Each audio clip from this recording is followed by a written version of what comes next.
Okay, so welcome to Where's My Sage? I'm Mike with my wonderful co-host Kristie London, and Mike does it again. Forgets to start the show. We've been talking for a good 5 minutes. We try to do a tech show. I am just there. Yes, Max was on time. He was early. MD was ready to rock out. John was here. Melissa, thank God.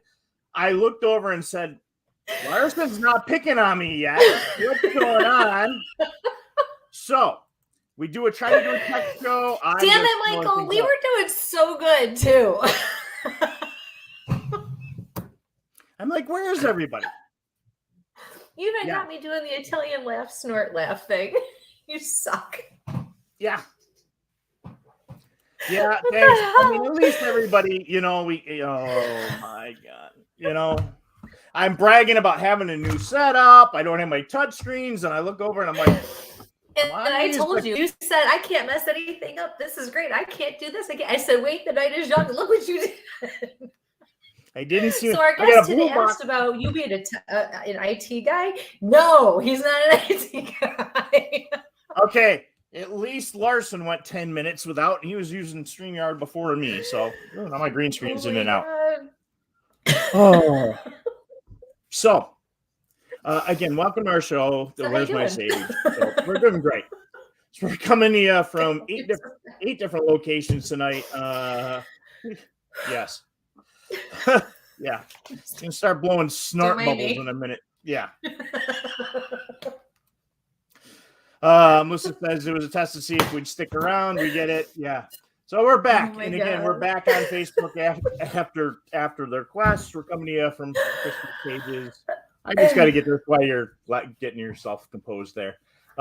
Christie's pages, her Blue Eye Empath on YouTube and Facebook, her business page, Tactical Bigfoot Research on Facebook and YouTube. Where's My Sage? Of course, because that's who we are.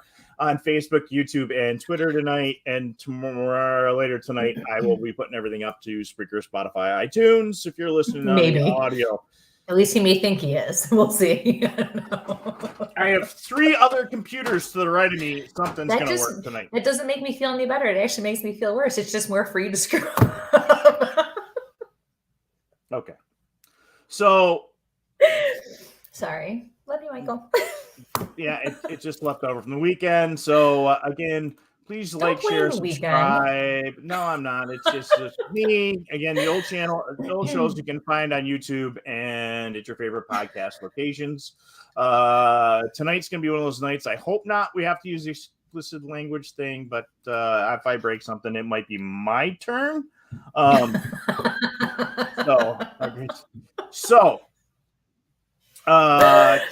Kristie had an event we were talking about, how great it was coming up, and we've got a guest, so we'll kind of do a quick wrap around.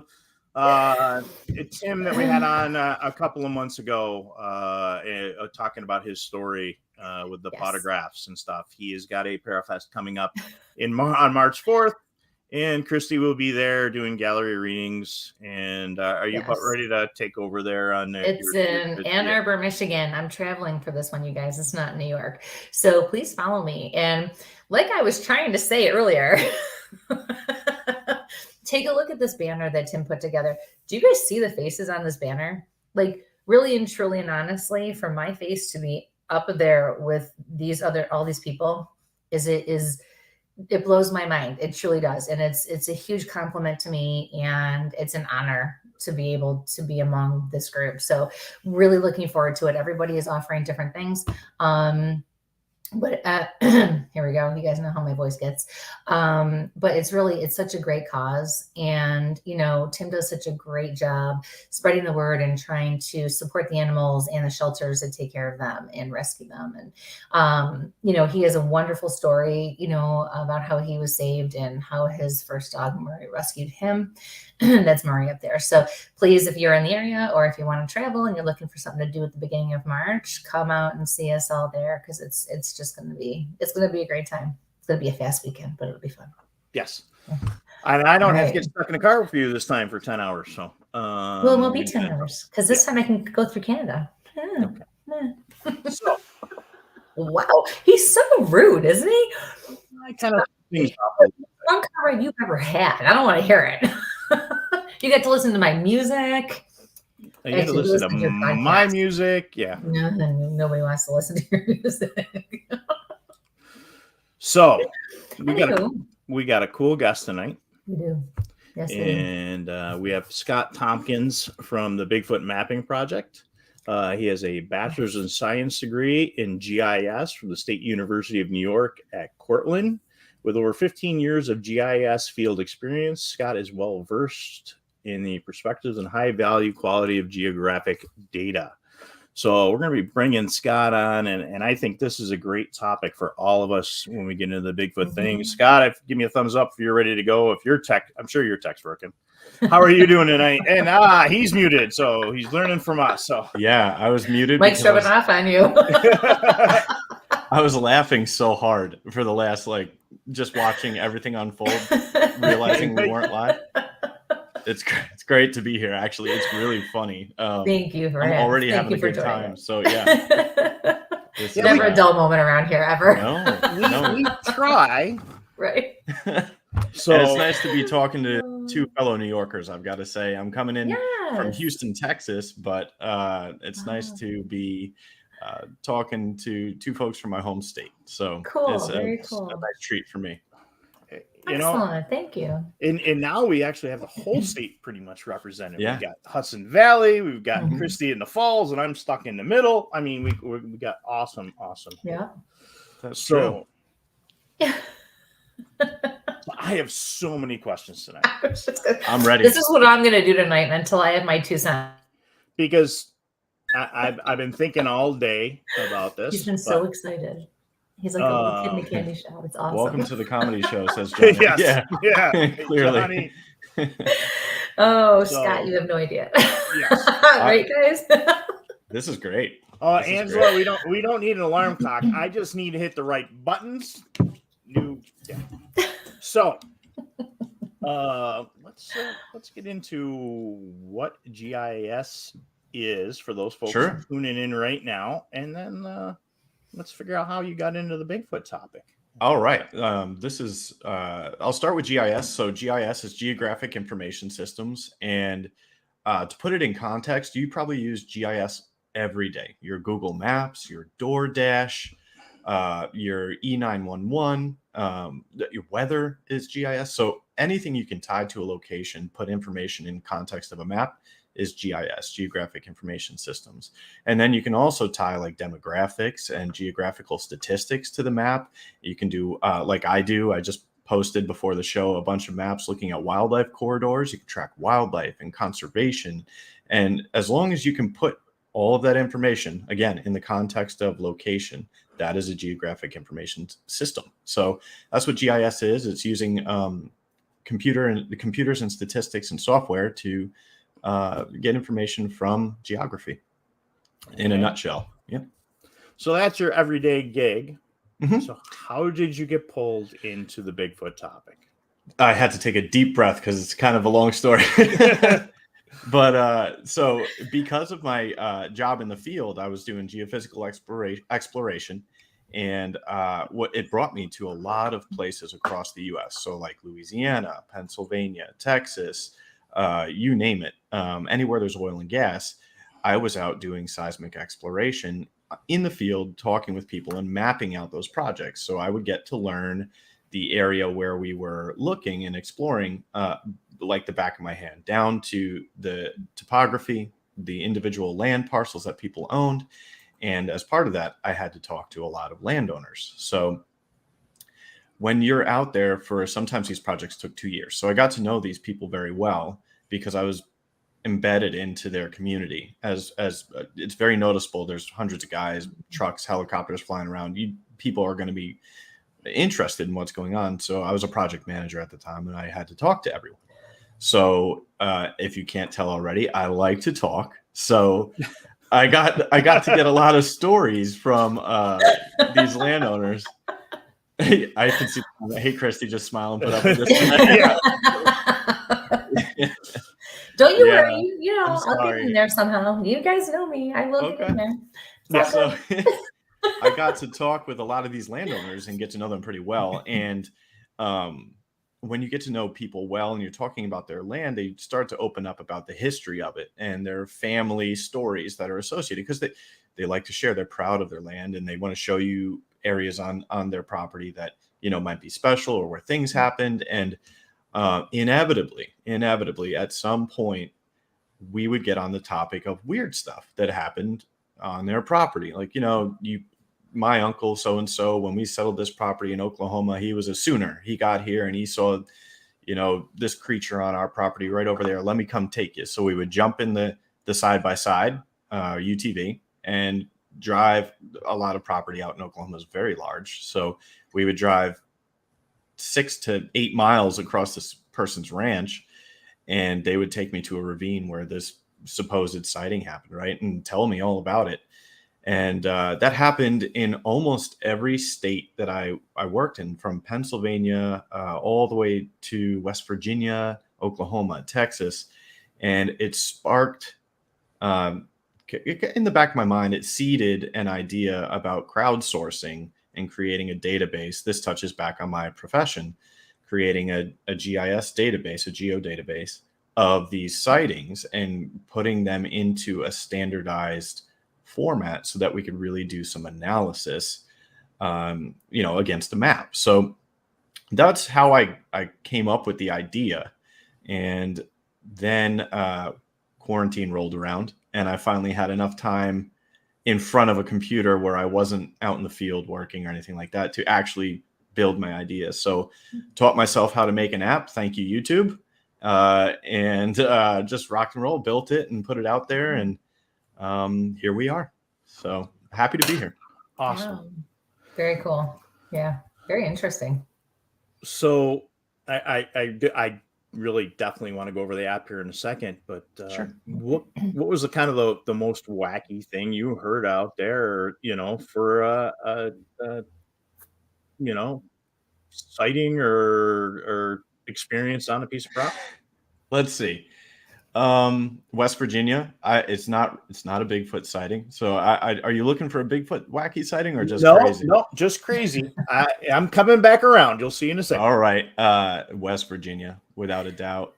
We shot seismic. I was in Big Chimney, West Virginia, just outside of Charleston, on the Kanawha River. It's spelled Kanawha, but you say Kanawha for those West Virginians out there. And we were in the mountains, dirt roads on the edge of the mountain, barely maintained. And there was a beautiful piece of property, green grass, manicured lawn. And I went to permit, you know, speak to the landowner, knocked on the door, and a gentleman came around the corner wearing his best sundress and a floppy hat and nothing else. So it was quite of I don't care what you wear, but I just didn't know where to put my eyes, right? So right, I was just like, hi, sir. Should I come back at a different time? Like, this is bad. So I left the letter there, and I said, you know what? When you're ready, we'll be back. So that's probably one of the weirdest things that jumps out to me. I haven't told that story in many years. Honestly, it's funny what comes back into memory. Yeah. Oh, cool. I had if you want me to share a second one, another one just popped in. Oh, by all means. Sure. Yeah. You never know who you're going to run across. Right.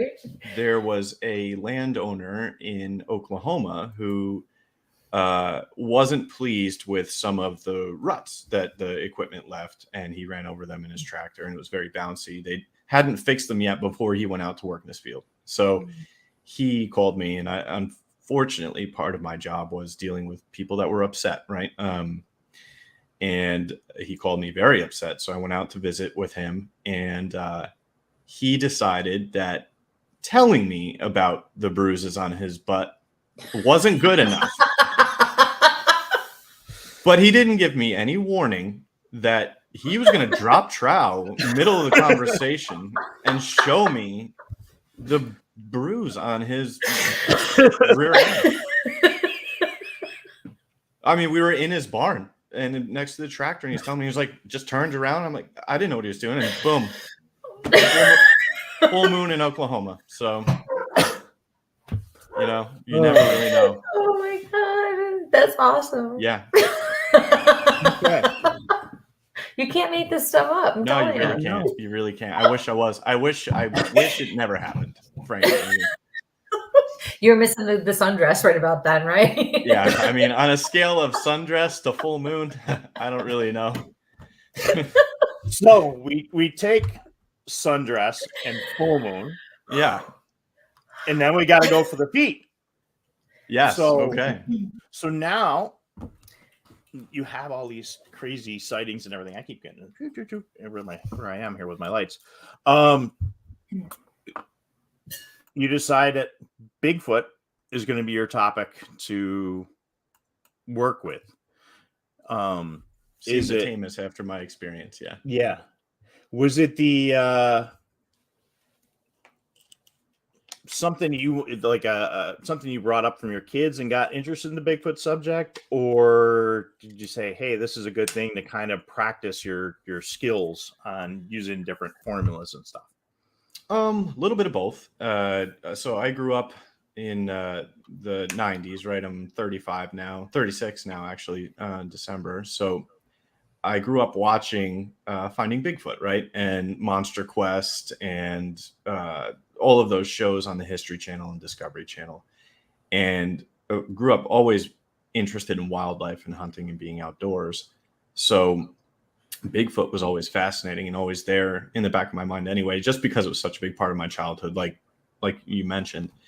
And the other part was, like you said, honing my skills on building an app and building a map that translated a lot of information and put information in front of people that, you know, not everyone here is going to go out and find the least cost path analysis that Esri did and incorporate it in their research. So my thought is I can bring a lot of these geographic information files, for example, shape files, different TIFF images, tile layers and things, and put them into the map, or make maps and share them on Instagram for people who might not even know they exist. So it's a little bit of taking my skill set and applying it to something that's a bit of a passion project, right? More than just for a paycheck. It's actually just a creative outlet that I hope to help people with and solve a mystery, right? Find Bigfoot. Yeah. I mean, that's how I got into doing the pink hair or the UV thing, was just say, hey, can I take my outside stuff? So, I mean, when we look at, you know, as they always talk about the citizen scientist or something like that, but I mean, you have a background in this, and, you know, we work with a group of folks, Scott and I, that have some other skill sets that help us with some of that data and that are in the field quite a bit. And I just put a link in for your website, bigfootmap.com. And if it's all right with you, I'd like to share your website, if that's okay. By all means, please. Quick share screen here. And he's like, promote me? Well, yeah, please. Yeah, hello. why would I say so no? that's why we're here. So what? all right. So if we bring up your map here. Oh, geez, here we go. Brace yourselves, you guys. This is going to be a long show. I already broke everything tonight, so we should be good on me breaking stuff. So well, get rid of that again, don't talk too soon. But, you know, the night is young.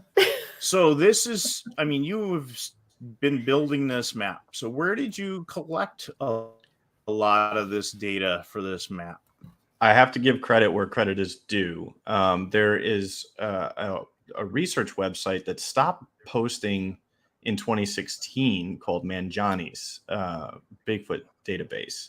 So what they did was aggregate a lot of different historical Bigfoot sightings, from BFRO to the Kentucky Bigfoot Research Organization to Pennsylvania Bigfoot Research Organization, etc., into one source. And I hopefully am doing them honorably and carrying the torch forward by appending the red sightings you see in the map, which are the crowdsourced Bigfoot sightings that are collected via the Bigfoot Mapping Project survey. So there's two parts. The neon kind of glowing sightings that you see were all contributed since I started the project via the crowdsourcing survey. And then everything else is from an aggregate historical database that just stopped, right? So I just picked up where I think they left off. And I hope, like I said, to, continue respectfully and definitely give credit for the work they did. I don't want to pretend that was all me. I just put it in a format that I could analyze. I basically cleaned it up. That's it for the historical database. So these really bright green ones, mm-hmm. What is special about those if somebody was looking at it? Now, actually, this is your... Go ahead. Go ahead. Sorry. I'm sorry. No, I was just going to say, for folks tuning in now, this is Scott's website, but he has the app on iOS and Android, correct? That's right. Yep. And I put the link in if you want to kind of take a peek, as we're doing it here. It's on there. I have the app on my phone and I absolutely love it from when we're out there. And then I'm going to let you explain a little bit more on maybe where I should go and put us there, or if you want to share from your side, we can do that as well. So. Sure. I think the first thing you asked was the symbology, right? So what does everything mean on the map? And I think a lot of people miss those buttons on the left. If you click the very top one, the little brown circle there, the legend, that is probably the most, aside from the information in the map, you really don't know anything until you hit the legend, because then you can decipher what all the symbols mean in a map, right? So that's one of the most important things. And what those big, bright neon symbols mean is, for example, the green ones you see in the map. Those are reports that were submitted in the last 48 hours. So those are very new reports. If the point is glowing orange, for example, that is a sighting that actually occurred in the last 7 days. And then the blue reports just kind of fade away. They get colder. And those are just reports that happened in the last 10 days. So you can, without having to click around, the idea is that you can jump into the map and see the newest information first being pulled to the surface, right? By all these neon glowing, hey, look at me, I'm a new sighting points. So some of these actually I haven't even had a chance to read. So right? This is a wild card. I haven't read these yet. So some are just minimal information. Some are very thorough. So this one happened, it was submitted in the last 2 days, but it occurred June 6th, 2021 at 10:34 a.m. So that immediately puts the location into a time scale, right? So now in the data, I've done some analysis like that where I can split the data up and slice it by timeline too, right? So now instead of looking at all of the sightings at once, we can split the database out by sightings that happen on the same day or in the same month, in the same season, etc. So there's a lot of facets to the way you can analyze data here. And this one, I don't know if I read this yet. This is what I find interesting is the park. Did you see see what the park is underneath there? Yeah, I think that's actually very interesting. It's a parallel to one of the most the hottest spots in the U.S. in Washington, Gifford Pinchot. Yeah. I'm like, so when do I get to? Well, I'm reading the map right now. So I've got information already, things that stand out to me, and I'm curious to know if those areas on the map are something that you can validate. Does that make sense? I think so. What's one of your observations? I'm curious. This is the fun part. I like to hear what people get from the map. For my Bigfoot folks that tuned in, Kristie is a medium, and she freaks out my research partner who hasn't popped in yet, who is a field biologist, and there have been many times that she will describe right where we are without knowing where we are without any trackers on. So this is the first time for me that I've been that I've been on the phone with a medium as well. So this is really fun. Anything goes. As other guests have found out on this show, you never know what's going to happen. The best part is I'm we're just live curious. too. That's great. Yes. Right. So I was especially drawn to, and to me, it's a link: Chicago, Detroit, Buffalo. Or yeah. So, but actually, it's funny because I wrote down Buffalo, but I wasn't looking at Buffalo. I was looking at what was above Buffalo in the initial part of the map. But it was almost like a link to me. Yeah, go back to the way you originally bring that part up. Toronto, that was what it was. But I wrote Buffalo, so that's not a mistake. Excuse me. But so Buffalo/Toronto. Like, I feel like that's a hot trail. I keep calling it a link because I feel like it's a link. I really got to get some wireless headphones for this. And then closer to Chicago and Detroit, I saw something like a whirlpool. That spot's also significant. I don't know if you know anything about that. And then the number 100 and the number 8. Might have been the number 1. Okay. I don't know. That's a lot to absorb. Okay. That's a lot to absorb. I just didn't know if I said Chicago, Detroit, Toronto, Buffalo, you'd be like, oh yeah, so cool things are happening over here. That's I just didn't know if you No, there is one interesting thing I think I just posted actually.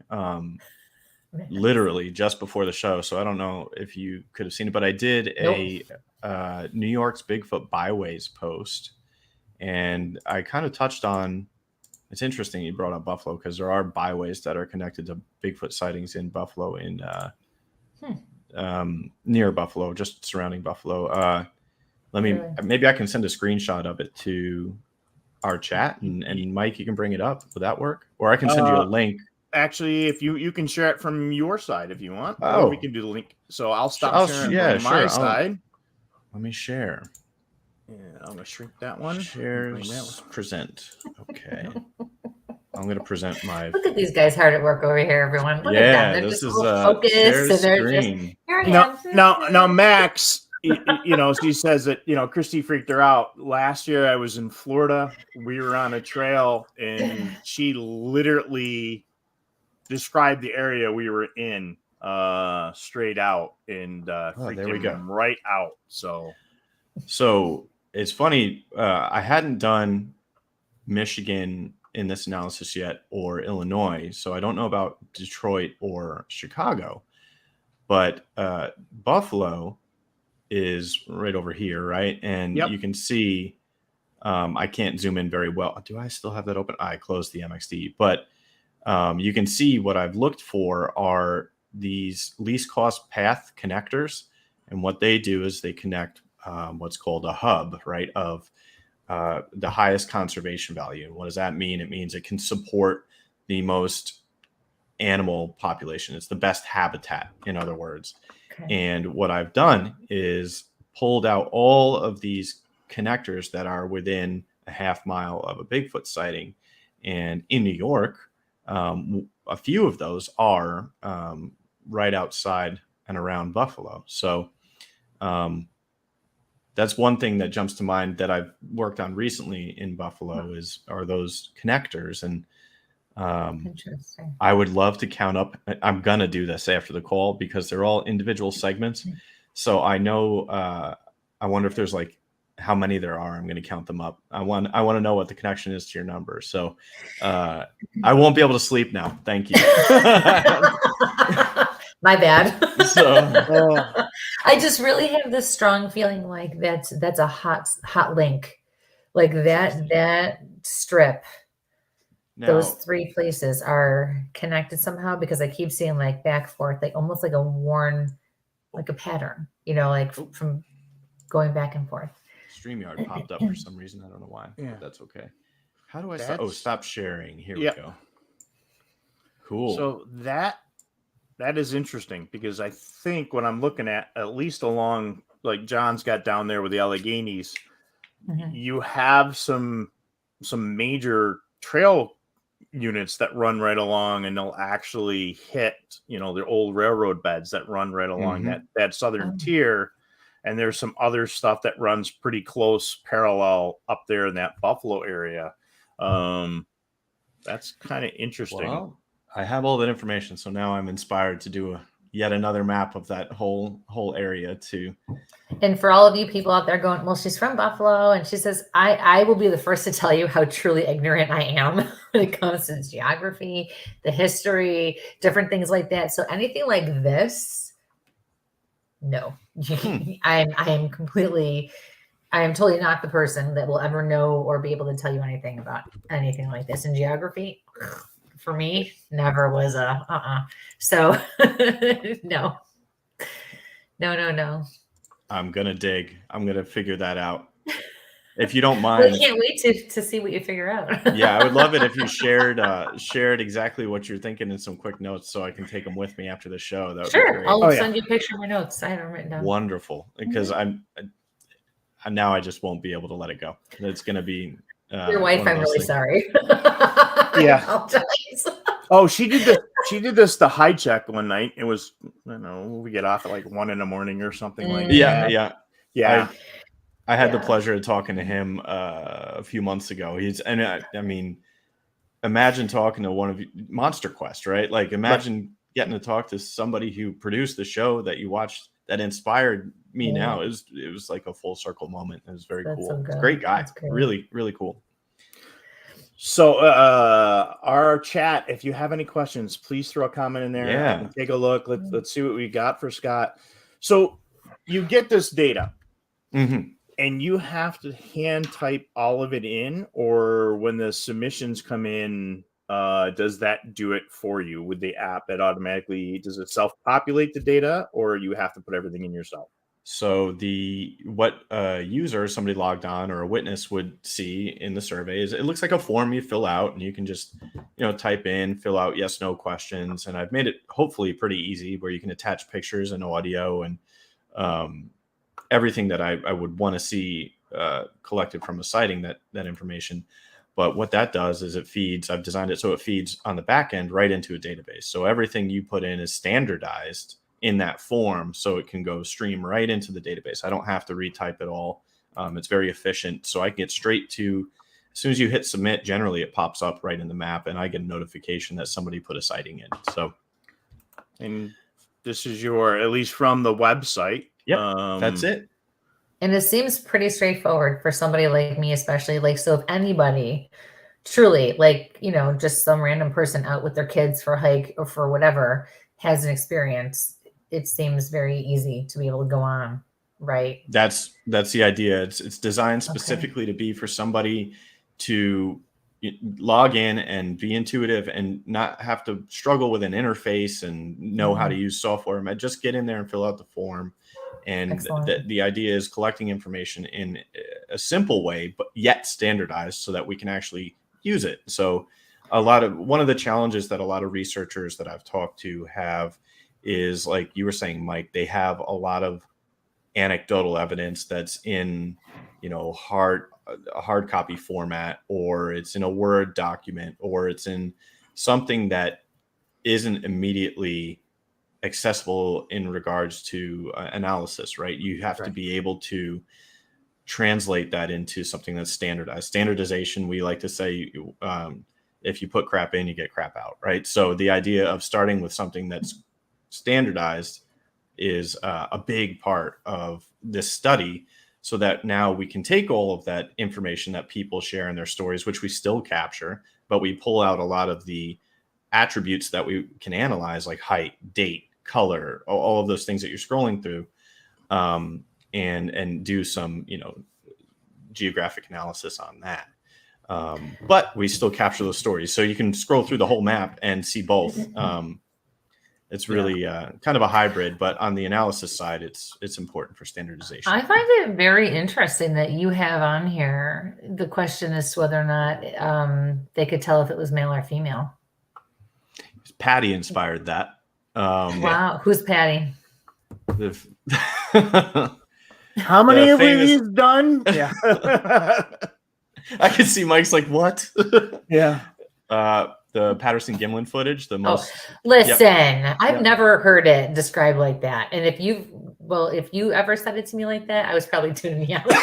Excuse me. I gotcha. My bad. Okay.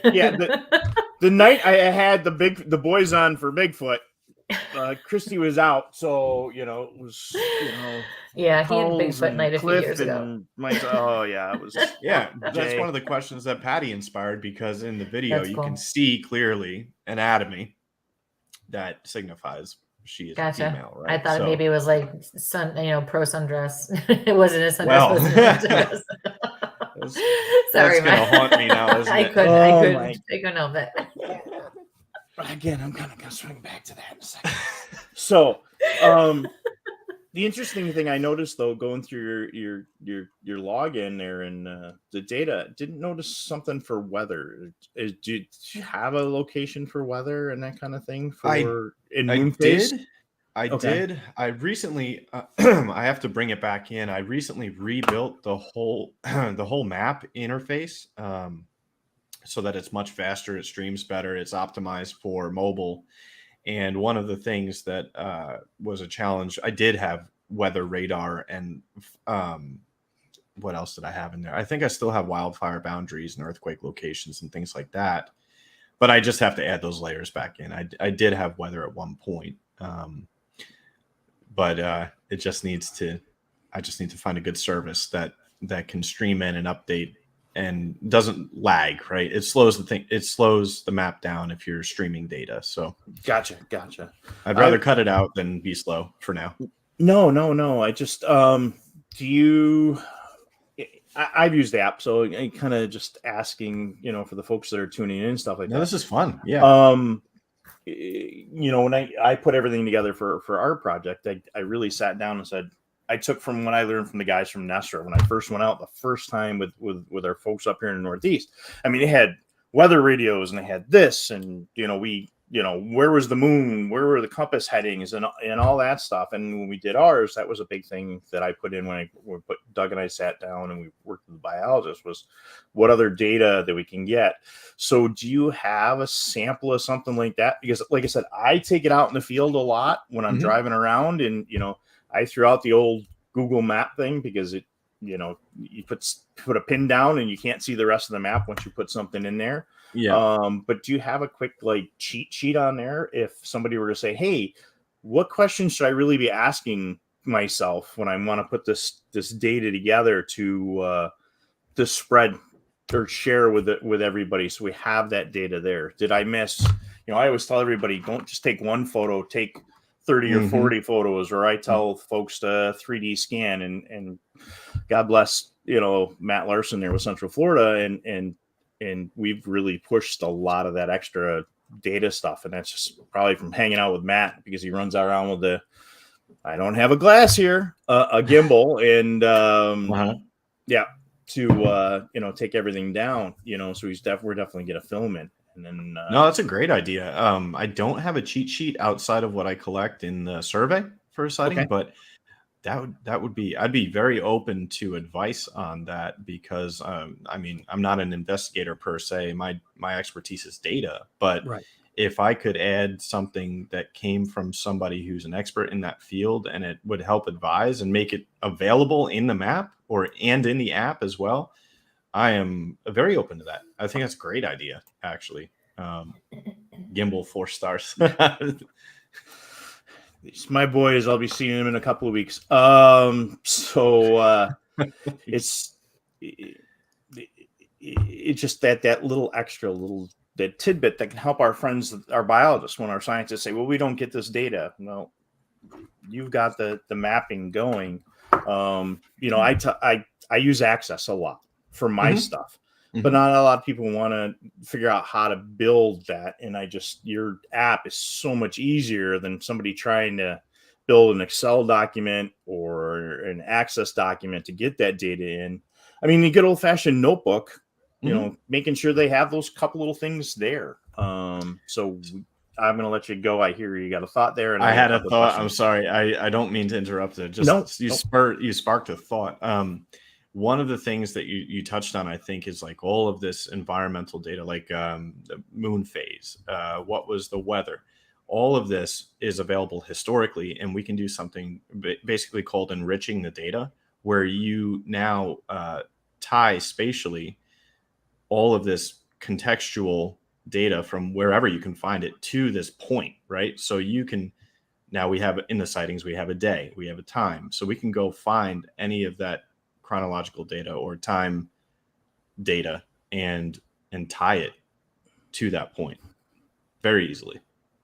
Okay, so I'm gonna hit Max's and I'll come back up to Matt's. Can we search certain parameters of an acre, years, or of an area, years, months, types of sightings? Is there data for yeah, peripheral? Yeah, there's Mike Peripheral? not being able to. Yeah, Peripheral. That's peripheral. Okay. I got you, Max. Yeah. Peripheral boys. Well, I was trying to get that New England accent in there too. Princeton sounds. Sure you were. We'll go with that. This is why I have her to talk and do my grammar. You know, throw that master's degree out the window. You know. I'll add that to the map. Like I said before, I'm rebuilding the map on the website, which it's much easier to add new functionality to the website. So I can certainly add like a time slicer there where you can query things based on time and date, Max. As far as peripheral data, I'm not sure what you mean by peripheral data. Do you mean like data, contextual environmental data? I'll leave you time to answer that, and then I'll move on to footprints and things. Yes. So that's one of the things that's in the legend, the historical database and the newer sightings. Yes, you can see by color and symbology whether it's a footprint, a sighting, or an audio, like a howl or something like that on the map. Well, I try to make it very easy to visibly digest what's on the map without having to hit the legend. So hopefully it helps. And I'm not quite sure. Hopefully we can come back to what you meant by peripheral data. I'm curious about that. Yeah. Let's come back. So definitely the map is cool, easy to use. It's cool to read reports about sighting in my country and in Europe. That's from Ivana. Cool. Maddie's asking, can Scott cover what's needed to make the website, and how do we manage quality control? Sure. Data is good enough. So Matt's doing a whole thing in Florida right now. He calls it his corridor. So he's kind of I've seen it. How things. I've seen the YouTube videos. I'm happy to cover what it takes to make the website. There's a lot of components. First, I'll start with the data. In order for quality control spatial data, you have to make sure things are all in the correct projection. So think of a projection as like you have a curved globe and you need to make it flat for the screen, right? So a projection is making a curved area flat. And basically, if data is not in the correct projection for the whole context of the map, it's going to show up in the wrong place because you've done the wrong math, right? So that's the first thing for quality control, is making sure everything for a web map is converted to, it's called WGS84. That's the spheroid that they model the globe on, WGS84. And it's basically a web standard, right? So then the actual submissions, I read them. That's the best way that I can. I mean, aside from putting automatic keywords that trigger, a filter or something like that, reading them is the best way for quality control. The other thing that I quality control, which happens frequently, is people put their sighting, they forget to update the location in the survey. So it'll show up in the middle of Africa, for example, because that's the center of the map by default in the survey. So I capture people's email when they submit a sighting. So if there's some stragglers out there, now everyone's going to go look at those, right? But I need to move them. So I will email, I'll leave them in Africa as like a quarantine zone, right? And when I'll reach out to those people that have submitted a sighting that showed up in the wrong place, and ask for like a screenshot or coordinates so I can go in and update it and put it where it needs to be. And we'll go back and forth to make sure it's correct. And if I don't get a response, sadly, those incorrect locations do get taken out of the database. I would love to keep them, but it's not correct information technically. So I just export them and save them off to the side in hopes that those folks get back to me. Yeah, a lot of quality control. And then on the technical side, did you want to know technical things as well? Yeah, what did he have here? You know, I have this extra little thing. He here. said, what does it take to make the website? Data good enough? Yeah. And how do we? Sure. How do we manage quality control? To make the website, Wix and Esri is my ArcGIS Online is the software that I use. They have a subscription, software as a service, and everything you need is in ArcGIS Online to build the website, combined with Wix to get it out there on your specific URL. And to be honest, I didn't build websites before quarantine, so I learned this all through YouTube. So it's very, very doable. All right. Follow up there is, I meant, how do we know our data is good enough? Well, that's kind of we'd have to look at the data and go through it, which I'm happy to do with you. If you email me, my email, anyone can email me. It's scott@bigfootmap.com. If you have questions about data or how to standardize things, how to clean it up, how to get it into good enough shape to start analysis, and maybe how to save things, put it in the cloud, all those types of things, I can certainly answer those questions, and I'm happy to do it. Anything you need, just feel free to email me, and I'll go through. Even if you want to share your data set, it can be confidential. I'll look at it for you and give you advice, whatever you need. Happy to help. That's the other part of this project is being a resource for the community. And we appreciate that. And then the follow-up from Max was, didn't see one, heard one, had a curious experience. So I think that's going to be his periphery, that kind of that other stuff. And that'll definitely take me back around to my other questions. Yeah, that's actually a great segue into, and a great question. So those kinds of sightings, if they don't have attributes that we can analyze, they are valuable in a location, perhaps. However, they will likely fall out of the data set once we get enough samples from like a big data science principle. So, for example, you get 10,000 sightings, and there's going to be information and sightings that are erroneous that make it through or don't have all the information you need. And they're going to fall on either end of the bell curve. But what we're really going to get out of it when we get enough samples is the meat, right? The answers that coalesce and happen time and time again, and we can see the trends and patterns that are consistent in the data. Yes, we might miss something that is valid in one of those offhand peripheral sightings, but if it doesn't have information in a way that we can understand it in the model that we're going to build, then it's going to fall out. So I don't think peripheral information and reports are necessarily damaging unless we get overwhelmed by like a troll or something like that. But I would just revert back to an earlier version of the database. That would be identifiable. But here and there, I don't think it's going to skew the results of any analysis we do.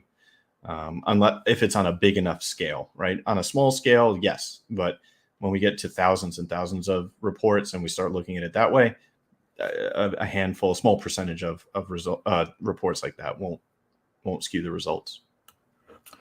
I'm going to get to Liz's in a second here. Have you ever worked with like Wes from Swatch Metrics and kind of looked at his data sets for some of the sightings to kind of take the map pinpoints, the sighting pinpoints, and then kind of add what they've got for some of the data collection? I've been dying to, honestly. I think he took one of my maps and did something with it a long time ago, and we've talked, but we've never collaborated. And I think he is a statistical genius from the things that he puts out. So I think combining his knowledge and the information I've collected along with the GIS skills I've got, I think we could come up with something very interesting. I just haven't had the chance. So Wes, if you're listening, please shoot me an email. Right. Yeah. I'll send them a link as well. Yeah, please. It was very interesting. A couple years back, we were talking to Shane and those guys with the OP, and literally driving around one night, and Shane was giving us a whole thing about their nests, and that we're sitting there, and I'm like, well, what does New York got? And I took our 2 biologists on our team, and next thing on Wes is sending it, we're like, okay, what we got in the Northeast, what they've got in there, and you're like, wow, that was kind of funky.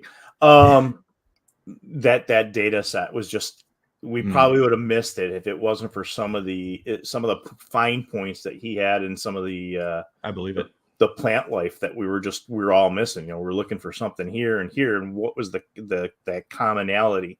And folks, when you're helping Scott build his map, you're helping all of us. I mean, that data is so important, and I guess that'll flow to Liz's. Yes, I love this question because I was biting my tongue, so I didn't ask this too soon. You should be proud of me. And I will let you read it so I don't mess it up, because I'm having one of those days today. Well, and before we read it, I just have to say, does anybody else feel like the word peripheral is just as bad as trying to say Worcestershire sauce? Did you hear me struggle with it? I was like, I tried really hard to sound smart. Help it. I'm like, that other word that, there's just those words that we struggle to pronounce. It doesn't matter how much we try. Okay, sorry. I had to get that off my chest. I agree. So, but I want to hear it with Max's New England accent. That's what I want to hear as he's cutting his vegetables in the middle of the woods. If you watch some of the corridor, go back and watch Chef Max. This guy is incredible. I don't get it, guys. But I would go camping just for the food. So, all right. So this is what I always, this is my side of things too. So this is what I always ask. So Liz wants to know, she says, hi there. Did you have a feel for how many individuals we may be looking at here, with the understanding that some feel there's interdimensional travel possible for our Bigfoot friends? Thank you. That's, I don't have a number per se, but I did do an analysis that starts to look into and understand the scale of the population of Bigfoot by connecting sightings that happen on the same day with a line and measuring the distance between them. So, for example, if there's 2 sightings that happen on the same day and there's a mile in between them, was it the same Bigfoot? Was it a member of the same family, etc.? Or if there's 300 miles in between them on the same day, it's unlikely, right? So that starts to go towards the scale and the spread of the population. But as far as a number goes, I would say I really don't have enough data yet to really put my opinion out there. I'd just be making a number up. But I have started to think of ways to figure that out. One of those ways was looking at distance between sightings on the same day to understand the coverage of the sightings on that may be one creature. So what is your opinion on this? And I mean, maybe you kind of answered that already by just what you just said, that you're going to, you obviously are going to look into this, right? So something must have sparked that with you. So talk a little bit about that. What's your stance on this? My opinion on whether I view Bigfoot as like an interdimensional creature, or even we'll go with an interdimensional. I wouldn't say I'm opposed to anything in that realm. However, what I have seen in the data, and this is my background, right? So I haven't been able to pull anything out of the data that shows me that as a solid fact, right? Yet. I'm open to it. However, I view Bigfoot as a flesh and blood creature, just like a bear or a mountain lion or a human for that matter. And I try to approach the analysis that I do from verified wildlife study approaches and demographic and other studies that have been done and produced results on flesh and blood animals. So that's my take for now, until I see something different. But so that's interesting that you said it that way, though, because interdimensional can also mean that they're flesh and blood, but are capable of jumping, traveling, right? Much like a lot of people I know, remote viewing, travel, work, astral projection, right? So what do you think about that with Bigfoot? Because I'll be very honest with you, the thing that stumps me the most with this, as far as it being just like a hardcore flesh and blood, is that I've never heard or seen anything physically solid, tangible, to convince me that it's definitely a Bigfoot. I know, I believe totally that there's something, but I feel like it's so much bigger, and it's not just about Bigfoot, which is why I'm so intrigued by it. But that's also because I know what I'm capable of and what other people I know are capable of. So I feel like it's all possible. If we can do it, why can't another creature do it, and vice versa?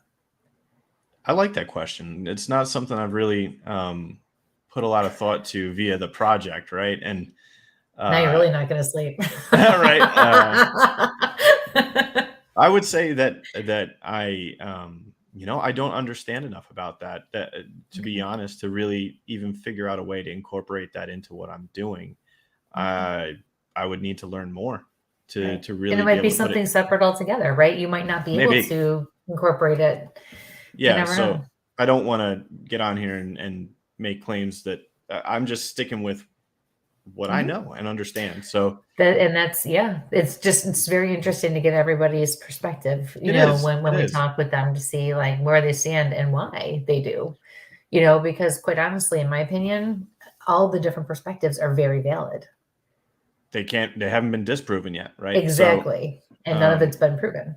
Like truly, right? So I mean, that's the whole idea of this. Like it just keeps it going. And you're sharpening my my wit. I'm trying to come up with and verbalize my thoughts quick enough. So this is a good question. I like that you asked that. Go ahead, Mike. Sorry. Jeez, Mike felt left out. No. I hit the mute too soon.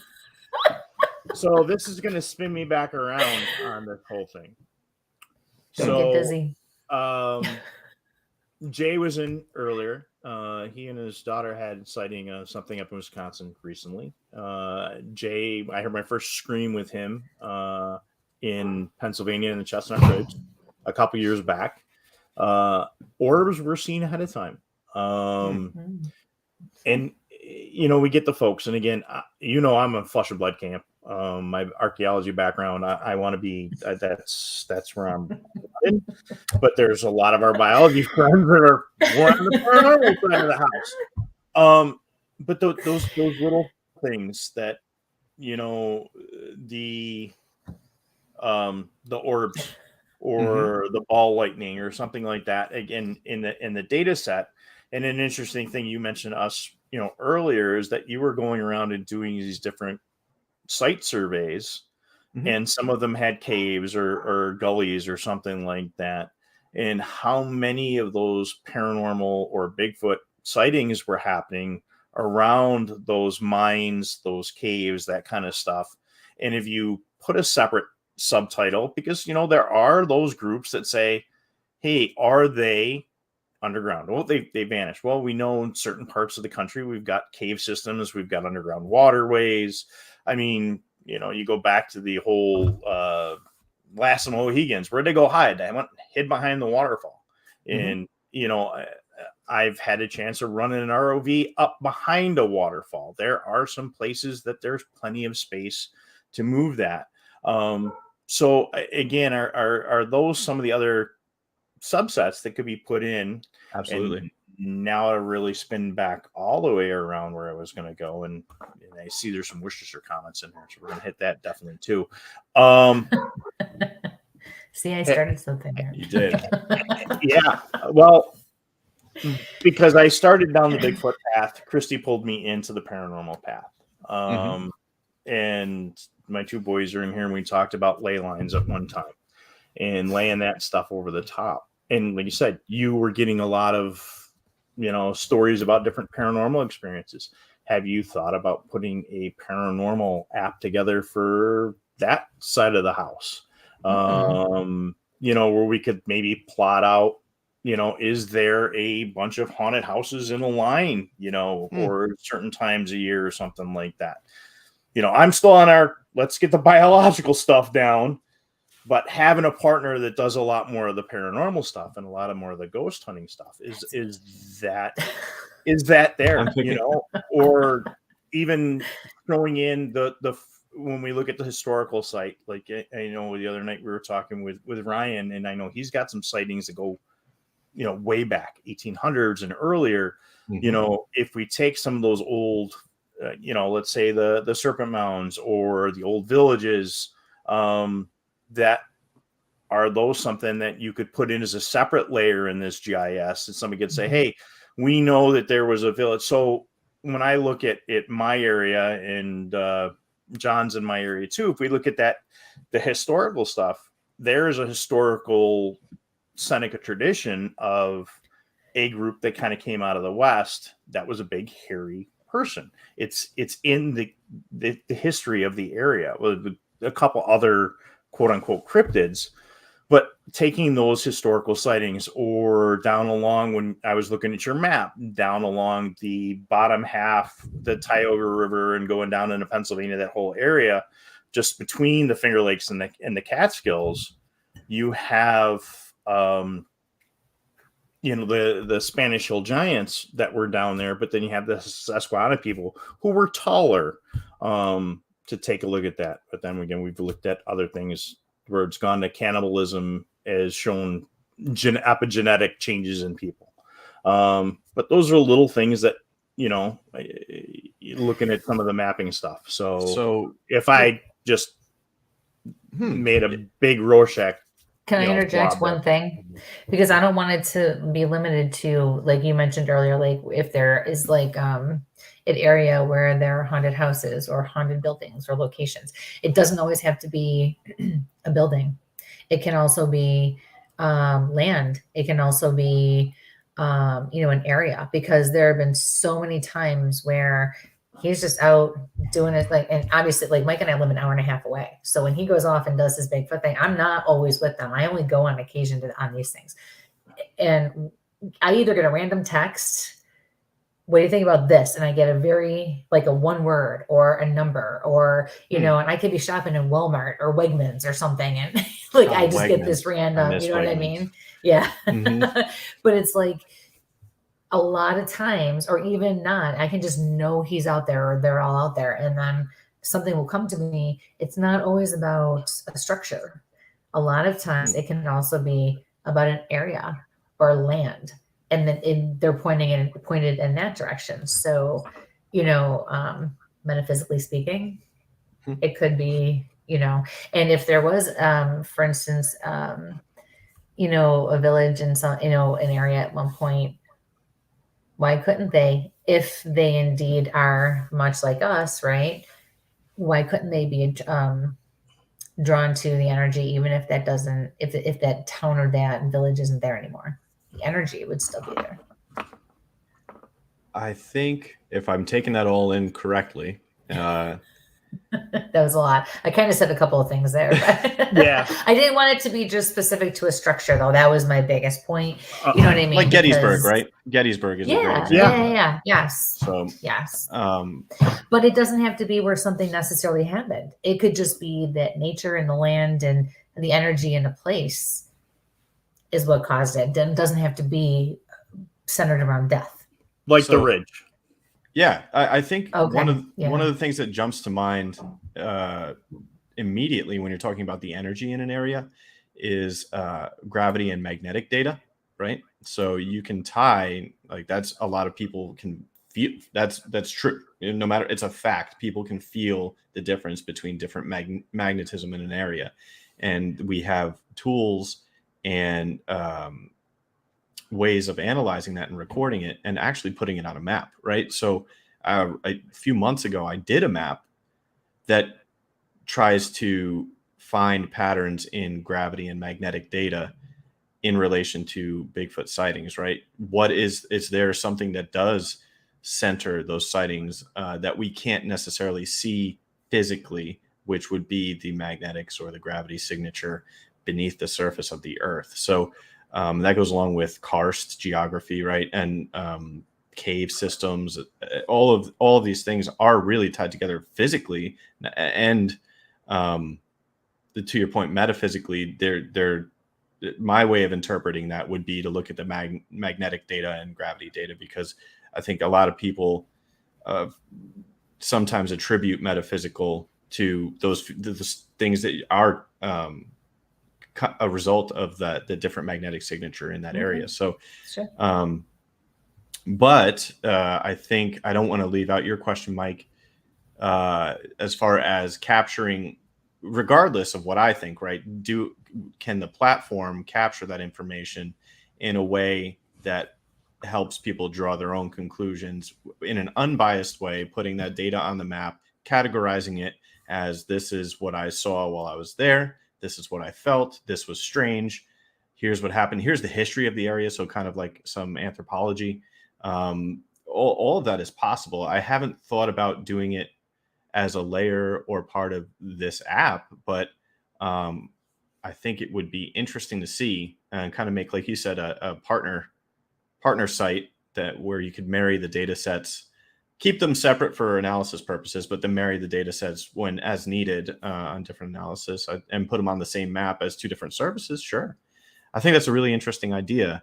I tend not to think about metaphysical things because I have a science background. I work at a science company, and that's just not the way I approach the world. So it hasn't occurred to me to be 100% honest. No, I don't try to convert. I just try to open up, expand. Yeah.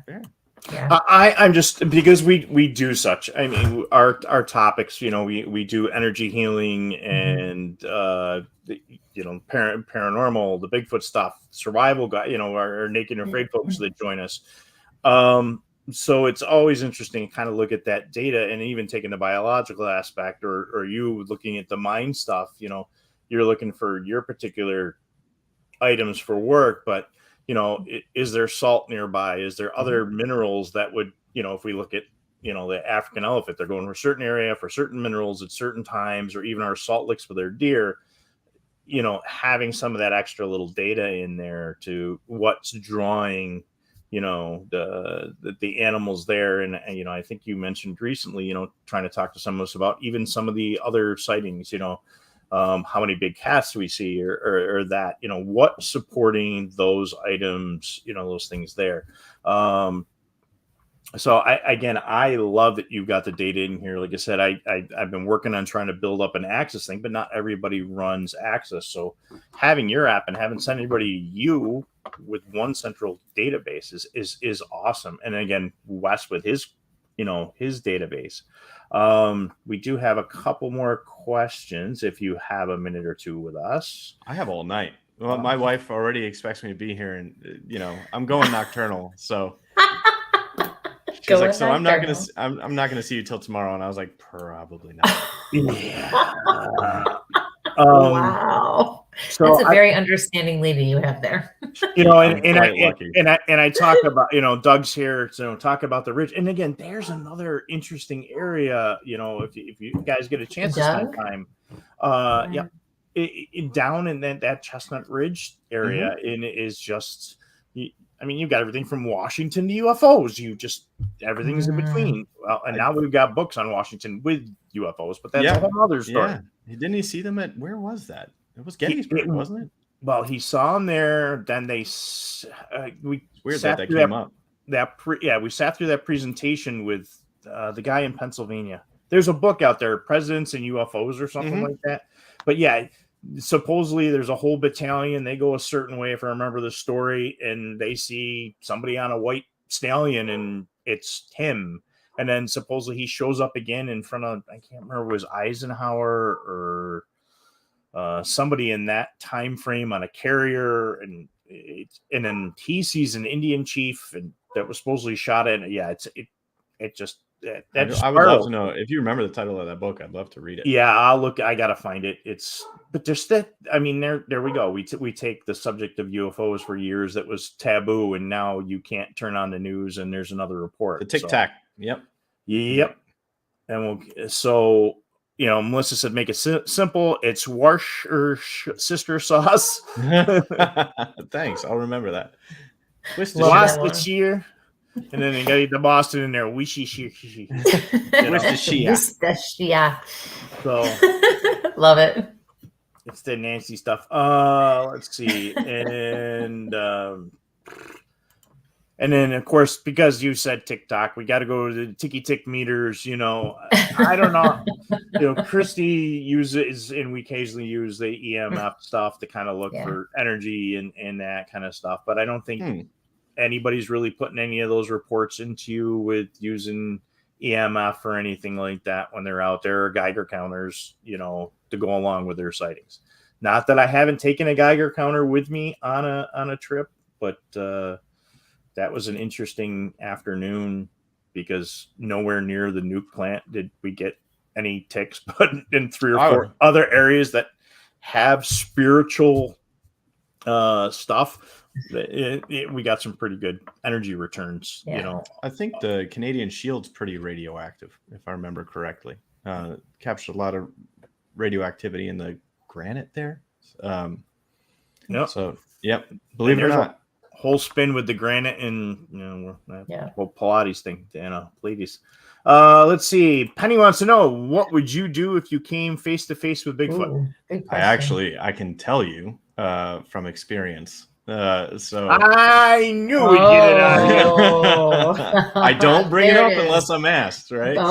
Good question, Penny. I don't want to be one of those guys that's, that's the first thing I don't want to always bring it up. But if somebody does ask me, I will share it. And it's, I can't definitively say it was a Bigfoot, but I've never been. So if you can't tell from behind me, I like to hunt and fish, and I'm constantly in the outdoors. I mean, from Colorado to New York to Texas, and there's not much that I'm not familiar with as far as wildlife, right? In general, their behavior, their sounds, what they look like when they're active, things like that.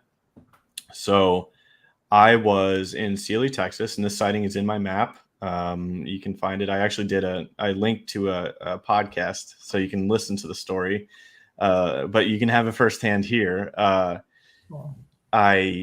was walking, it was bow season. It was October, and I was walking out after it was dusk, right? It's too dark to shoot. There's shooting time. It's with a bow anyway.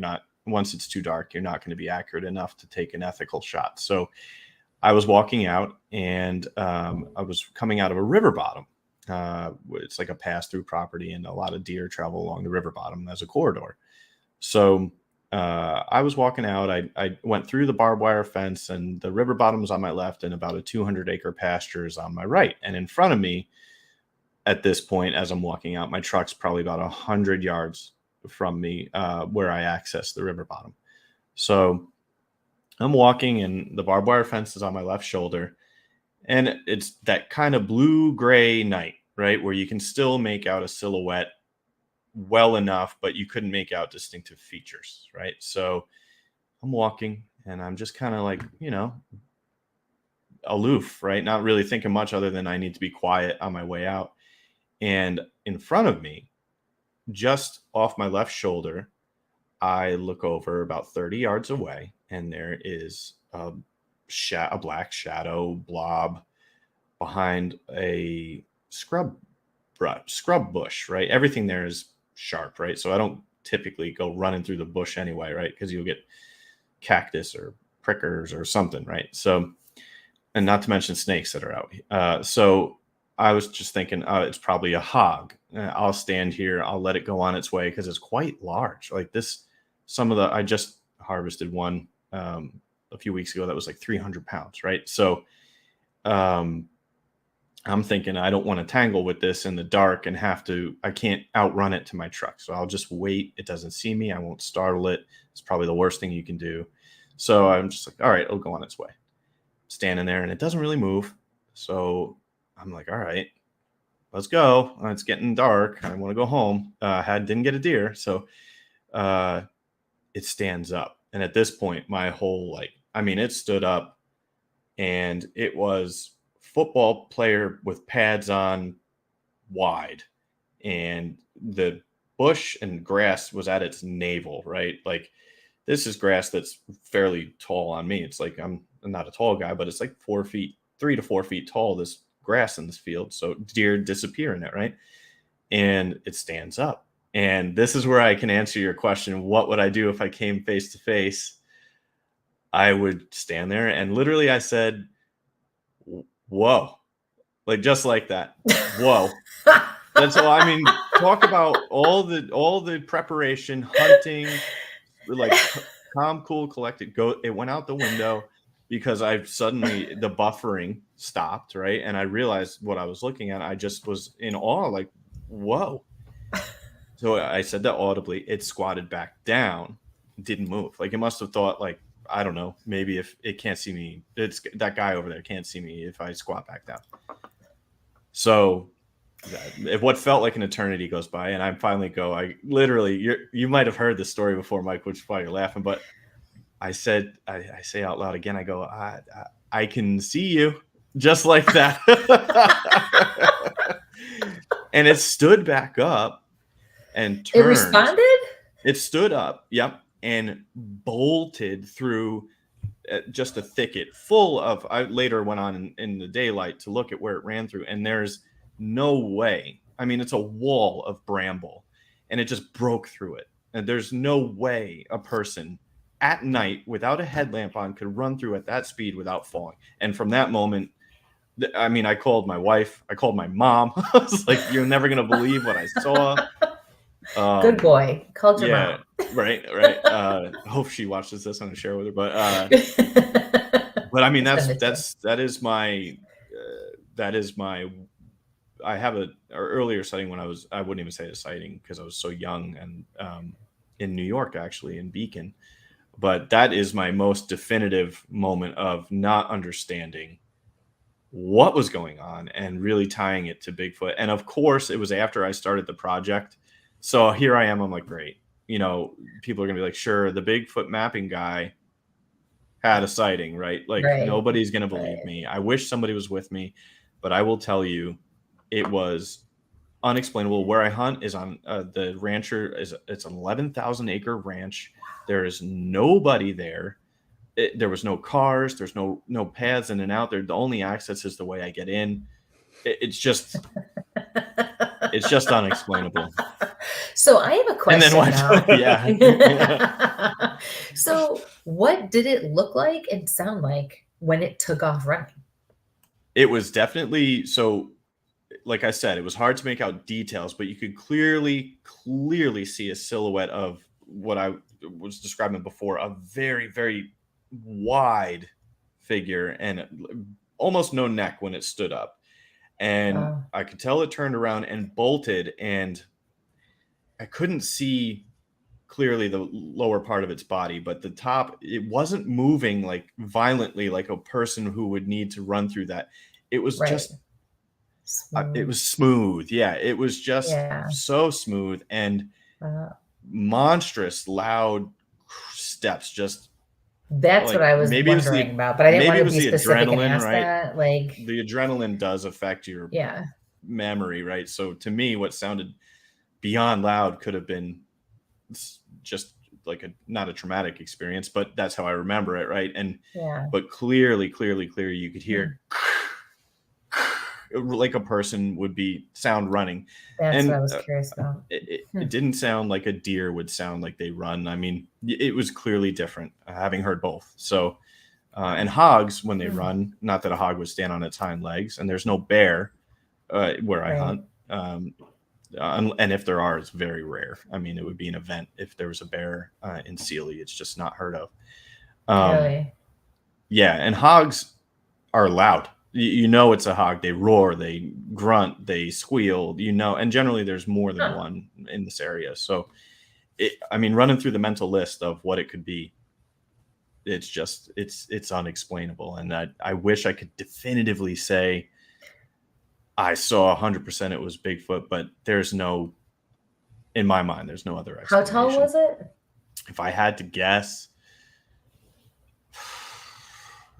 quite tall, 6.5 to 7.5 feet tall, easily. The bush it was next to / behind was thin but tall. So I mean, yeah, if I had to, now I'm gonna go measure because I want to know how tall that bush is. So, but around there, it was definitely taller than me. It was intimidating. Like if it was a person that big, there was no way I probably would have had the same reaction. Like I wouldn't have challenged that person. You would have had to wipe. Yeah, exactly. Exactly. Who said that, John? Yeah. That's funny. Yeah. Wow, that's a cool story. That's amazing. I'm quite lucky. I think every time I still go hunt there. And believe it or not, I still feel comfortable enough to sleep up against a tree. So I didn't feel threatened or anything like that. I just was surprised more than anything. And I've been through every square inch. I was just out there this weekend looking along the river bottom because we had so much flooding and I knew there'd be a lot of fresh, wet sand. I was looking for footprints and things. And I found freshwater clams being the size of my hand. Right. So I have a picture. I'll send you guys the picture. It's unreal, the size of this freshwater clam shell that's there. And there's bald eagles that nest nearby. So there's clearly an abundant area that can support wildlife. It's just crazy. I love that area. It's one of my favorite places. I thought I had a really good picture I could use as size comparison for wild boar, but everything not appropriate without the the warnings these days and everything from I got one a couple years ago with a knife, the Russian boar. So getting close with one of those things, it's not a lot of and usually you can. I've walked up to them too with a bow and stalked them, and you can't. This wasn't. Yeah, it was different. If you're saying you're standing up and definitely we can see it in your face and everything like that. We get Joe definitely believes you, and we've had Joe out and been out to his location where he had a sighting. There's our man Fred. What's up, brother? We've been talking about you and your orbs. So, yes, John, my dog, Vita is moving around again after her knee surgery. She's out running. She's out moving with the shepherd tonight. So yes, they're back making lots of noise. Bigfooting with Mike Casey. I just sadly had a bolt. He just wanted to make. Now he made it back.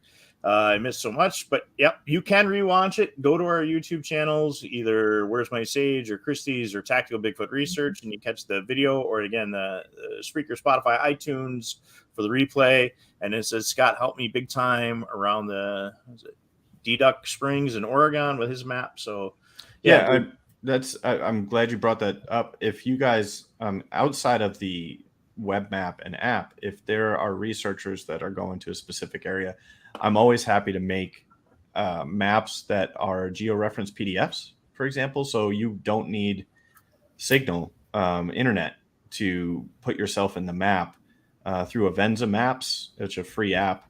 You can download. I can send you a georeference PDF, and you can use it in the field, even if you don't have internet.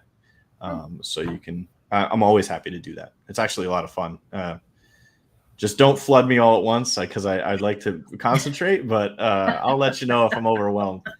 But I am more than happy to supply field maps and things like that for research trips and expeditions. All right, you got another.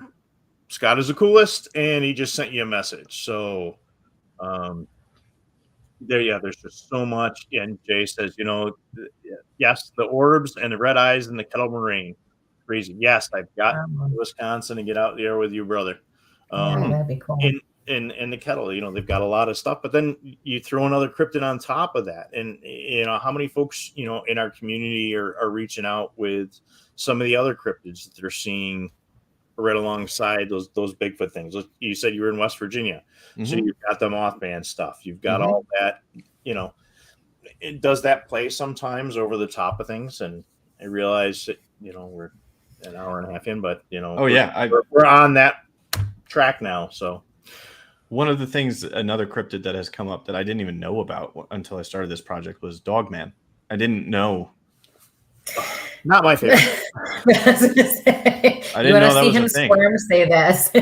Most of the time, and so it's hard not to be biased, but most of the time I'm like, it's Bigfoot. You know what I mean? Like, I struggle with that to remain unbiased. But well, the interesting thing is, we just got done talking about the wild pigs, and I was going through some. I redid the computer, so I got some of my hard drives out, and I'm looking at the Russian boar that we have, and one of my buddies got one that was, a couple 100 pounds. It is a big monster. It took a bunch of us to get out, but when you look at that head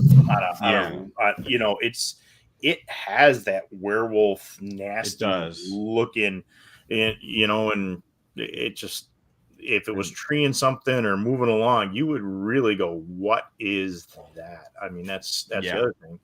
And and now even in New York, we have 2 confirmed wolf sightings, that they've talked about. So, what's coming back, and I think, you having the ability to have the map, and, even if there's other wildlife, are you asking for that? Like, we heard coyotes or something like that. And I saw there's a couple other little spots in there for extra data points. And, we have some friends working on some other animal projects that would be kind of interesting. I run 5 or 6 apps for birds because I want to know what birds are in the area.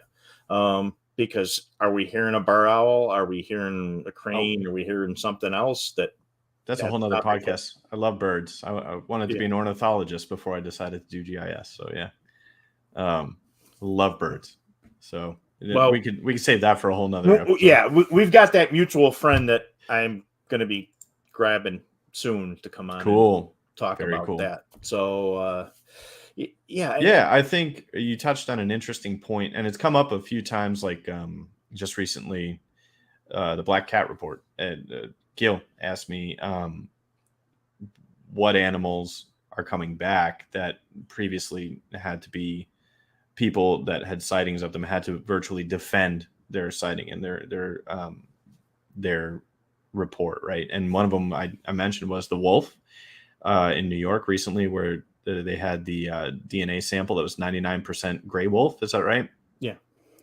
And then the other one, the giant squid, they mentioned. We talk about mountain gorillas, which were discovered in the 1900s, but there was always lore about them. So there's so many species that really, like the Tasmanian tiger is another one that could be out there that are documented, if you will, that have gone extinct according to modern science. But then we get reports like you just brought up, and everything goes out the window, right? Because now it's all changed. So it only takes one report. It only takes one verified test, right? Like DNA test, or one really, really not blob squatch picture, right? So like Forrest constantly does. I don't know how Forrest Galante does, but I mean, I would love to talk to him about how he figures out how to find that one turtle on the island that's been extinct for 300 years, but he found the only one out of 2, right, that are alive. Yeah, he's got a talent. Or how he picks a trail camera. That man is. Or he has a gift and he's tapped into his intuition. Just saying. Well,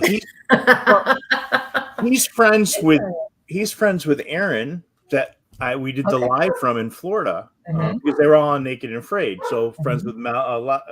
We've interviewed quite a few folks from Naked and Afraid on the show, and he was one of those original Naked and Afraid guys. But he is so good.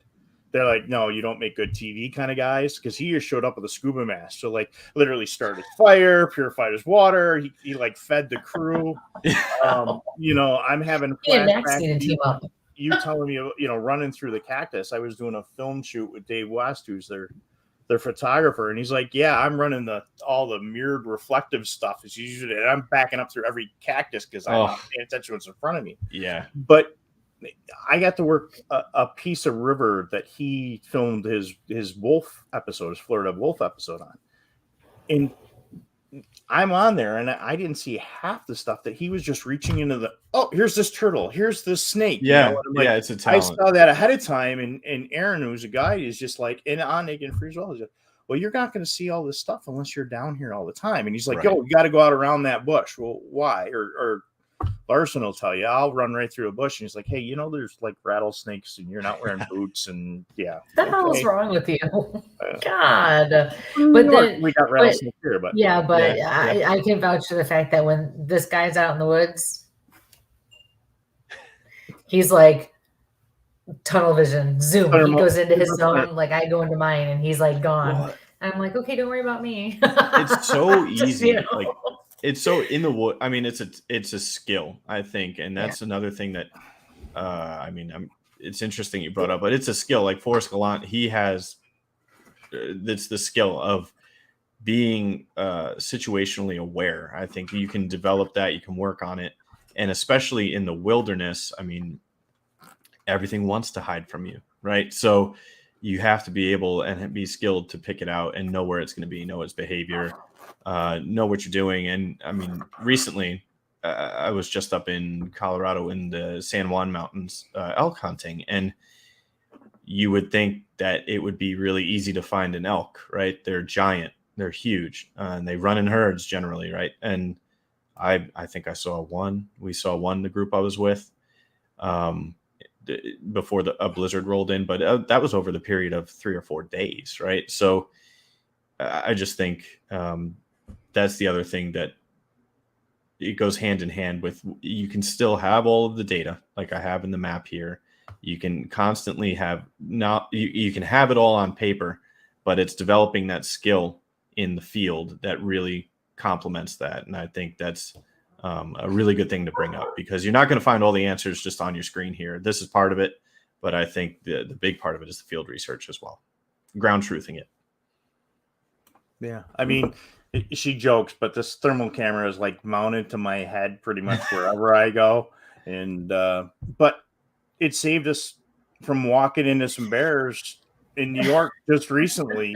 Nice. We were up filming. Alex was doing a Beyond the Trail of, up in Whitehall, and I'm like, hey, there's something to the right, and and here's a bear, moving right along. And I have family not far from there in Shushan, believe it or not. Tiny. Go to U-Shacks in Shushan, and you'll see a small town store. Never even heard of that. Grocery store. Yep. Y-U-S-H-A-K-S. U-Shacks. I don't even know if it's still open. On the Battenkill River, yeah. Okay. Well, next time I go chasing moose again, and Kristie, we got lost. Never mind. And again, mapping is so important, folks. Learn how to use your map. We were there the weekend. Paper map. Yes. Paper maps. Garmin went down that weekend, so we had no GPS. We had no cell phones. And my paper map was buried in the bottom of my Jeep. So we spent 2 hours of hell in the car. That would have been 15 miles an hour. Yes. Along the Moose River. It was. Yeah. Didn't see any moose. So awesome. Yes. Let's see. I just want to see. Yeah, it was so much fun. John Ayers, we do not have giant squid in New York. No. Yes. John, I've seen some things in that. That's hysterical. Because I was an ROV operator, still an ROV operator. You'd be surprised. There's been whales in the New York Harbor, up the Hudson River. There's been whales. Yep. Well, there's been sharks. Halfway down through. You get the Greenlands and stuff. But John's really pushing here. Let's cross the streams and give Scott a read. Well, it's funny that he keeps saying that, because I don't know if anybody noticed, I have been taking notes for like at least 45 minutes. So I've had a gentleman here with me for a while.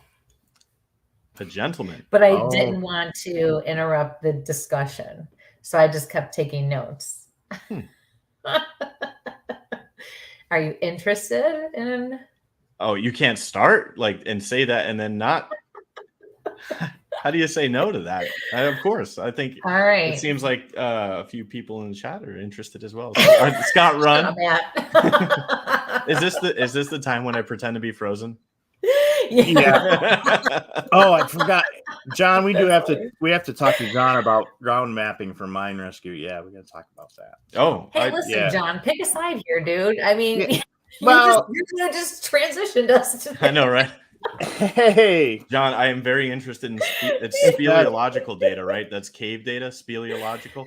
It's very hard to get. They're very protective of it. And when you ask the groups for some of their data and you tell them it's for Bigfoot research, they don't necessarily share it. So if you have access to that, they don't take it seriously, the request, right? They unfortunately, even if I point them at the website and show them maps I made, that they deny the request generally, because they're one of the things is they're worried I'm going to publicize it in a way that people can access the cave, and it's dangerous, right, to know where some caves are. So I think I understand their reasoning for safety, but I mean, that's beside the point. I would obviously respect a responsible way to present the data, but yeah, but I can understand. So yeah, speleological data is on my list of wish list.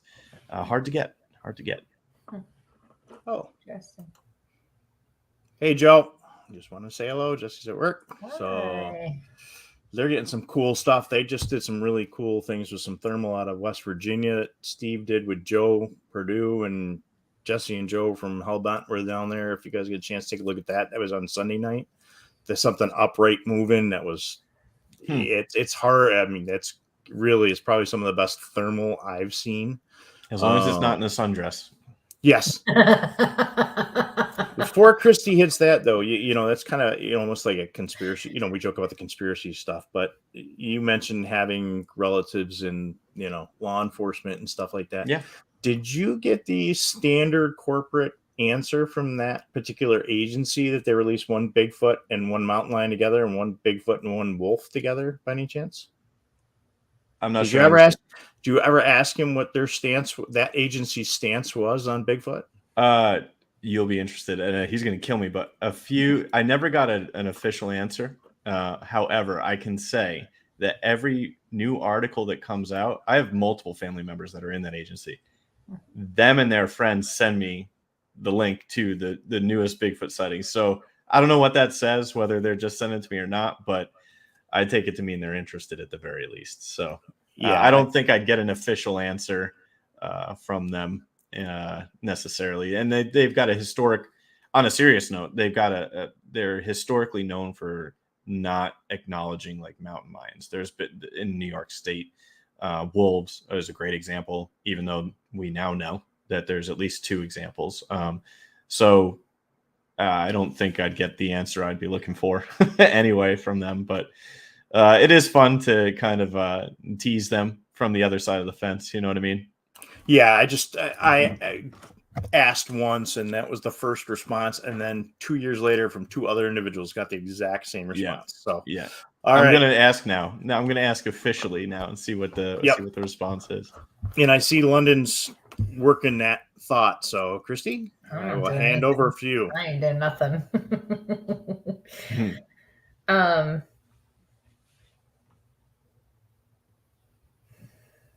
I have 2 here now. I am a little nervous, honestly. Me too, right? That's not good. That's not too good to hear that from without knowing what you're nervous about. Is this HD? Can you see the sweat? Oh, whatever. Get out of here. All right. Let me just write this down.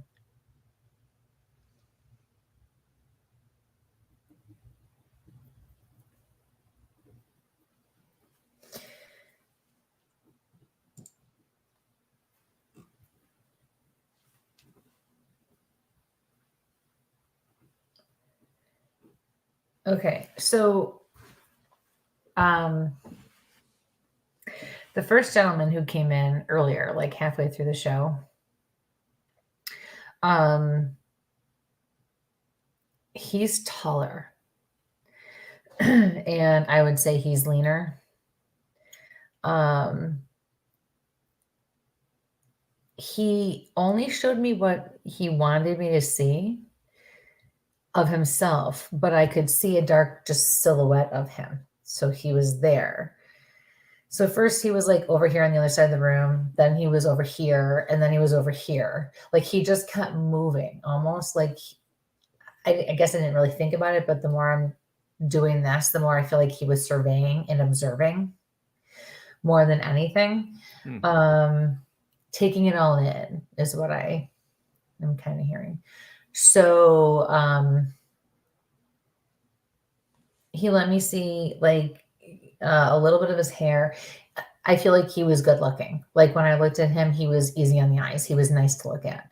He also showed me his pants.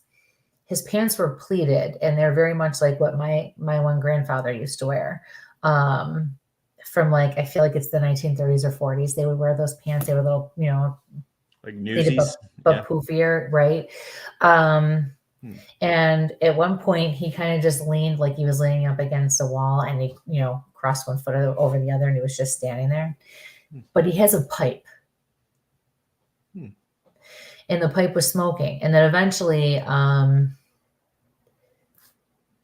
he started doing like a little bit later, he started like taking the pipe, like, you know, like this. And he's like, then put it back in his mouth, like, yeah, right. Almost like he was gesturing.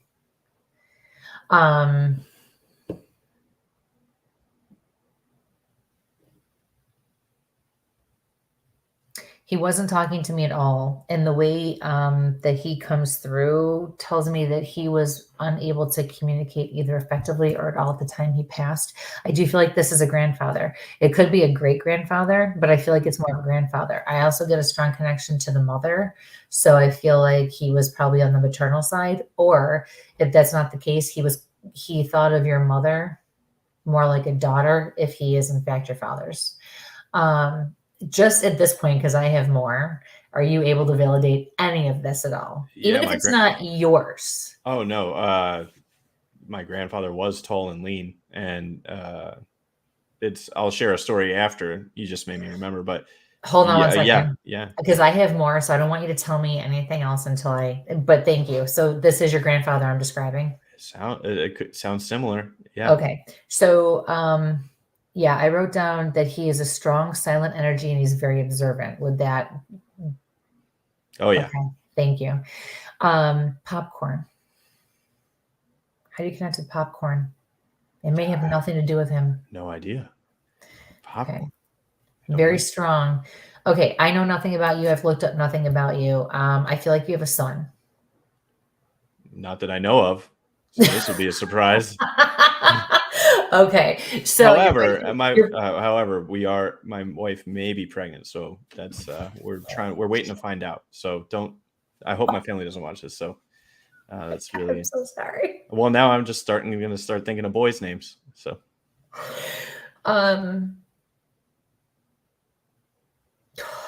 okay. So, but I kept seeing a little boy. Okay. He had a teddy bear.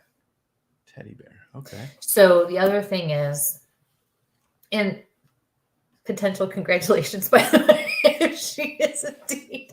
Thank you. But could there be, or is there now, somebody that's close to you that you would look at or consider to be like a son to you? Not really that I can think of off the top of my head. Okay. No. Or how about this? Somebody, I really don't think, I think this, okay, I'm going to move on. So, okay. This is interesting. I've never done anything like this.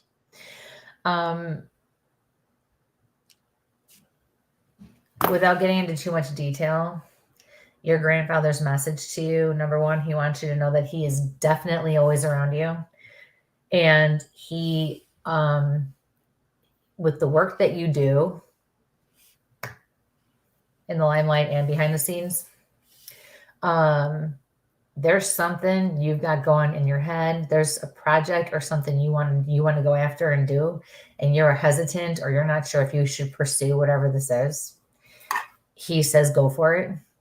He says you need to do it, and he's going to be there to help you do it. Like you have to. Interesting. He's excited. Like it's like we have to do this. Like you have to do it so he can do it too.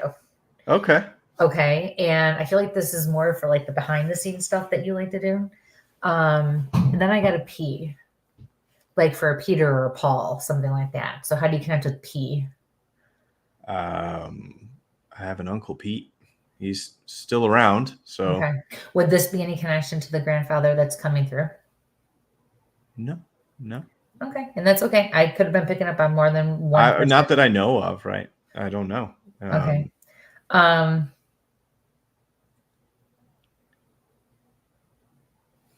You have an Uncle Pete, you said? I do.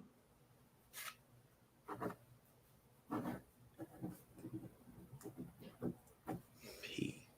I feel like he's... Well, actually, my now that I think about it, my grandfather's father's name was Philip. My brother's middle name is Philip. Thank you. That's weird. So I just didn't think of it right away because it's soft, and that happens. PH, right? Nope, that happens. So because I wasn't sure when I got the P if they were showing me Peter Paul because they wanted to accentuate the P for me, or if it was those names. So that's why I had to offer it all. So, but I'll send you a picture of my notes. I wrote P first, and then they offered Peter, like Pete / Paul. So that's how I have it written. And who is this again? Philip? Who is this? Philip's my grandfather's father, or great grandfather.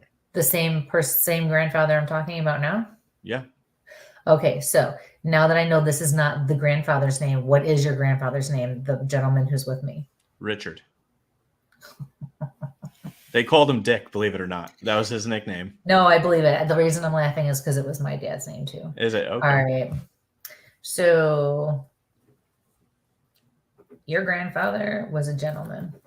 He just tipped his hat to me. Sounds like him.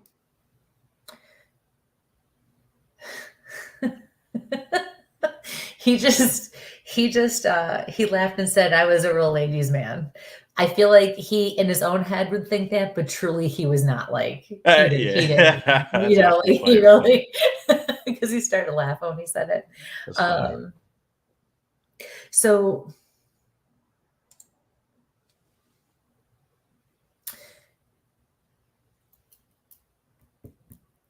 this one,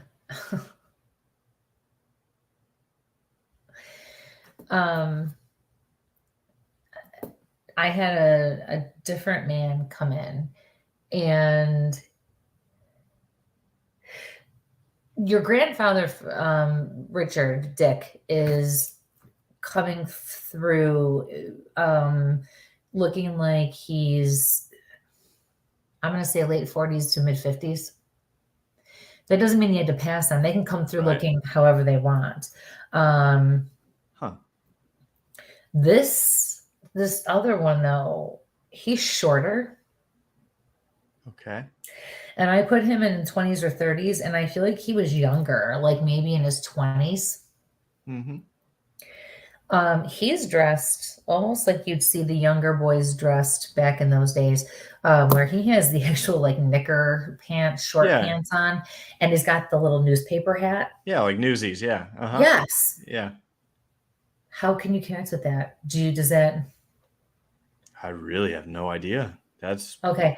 I'd have to think about that. That's okay. I have a feeling you don't know. I have a feeling like your parents or somebody else is going to know who this is, because I do feel like this man or this male died younger.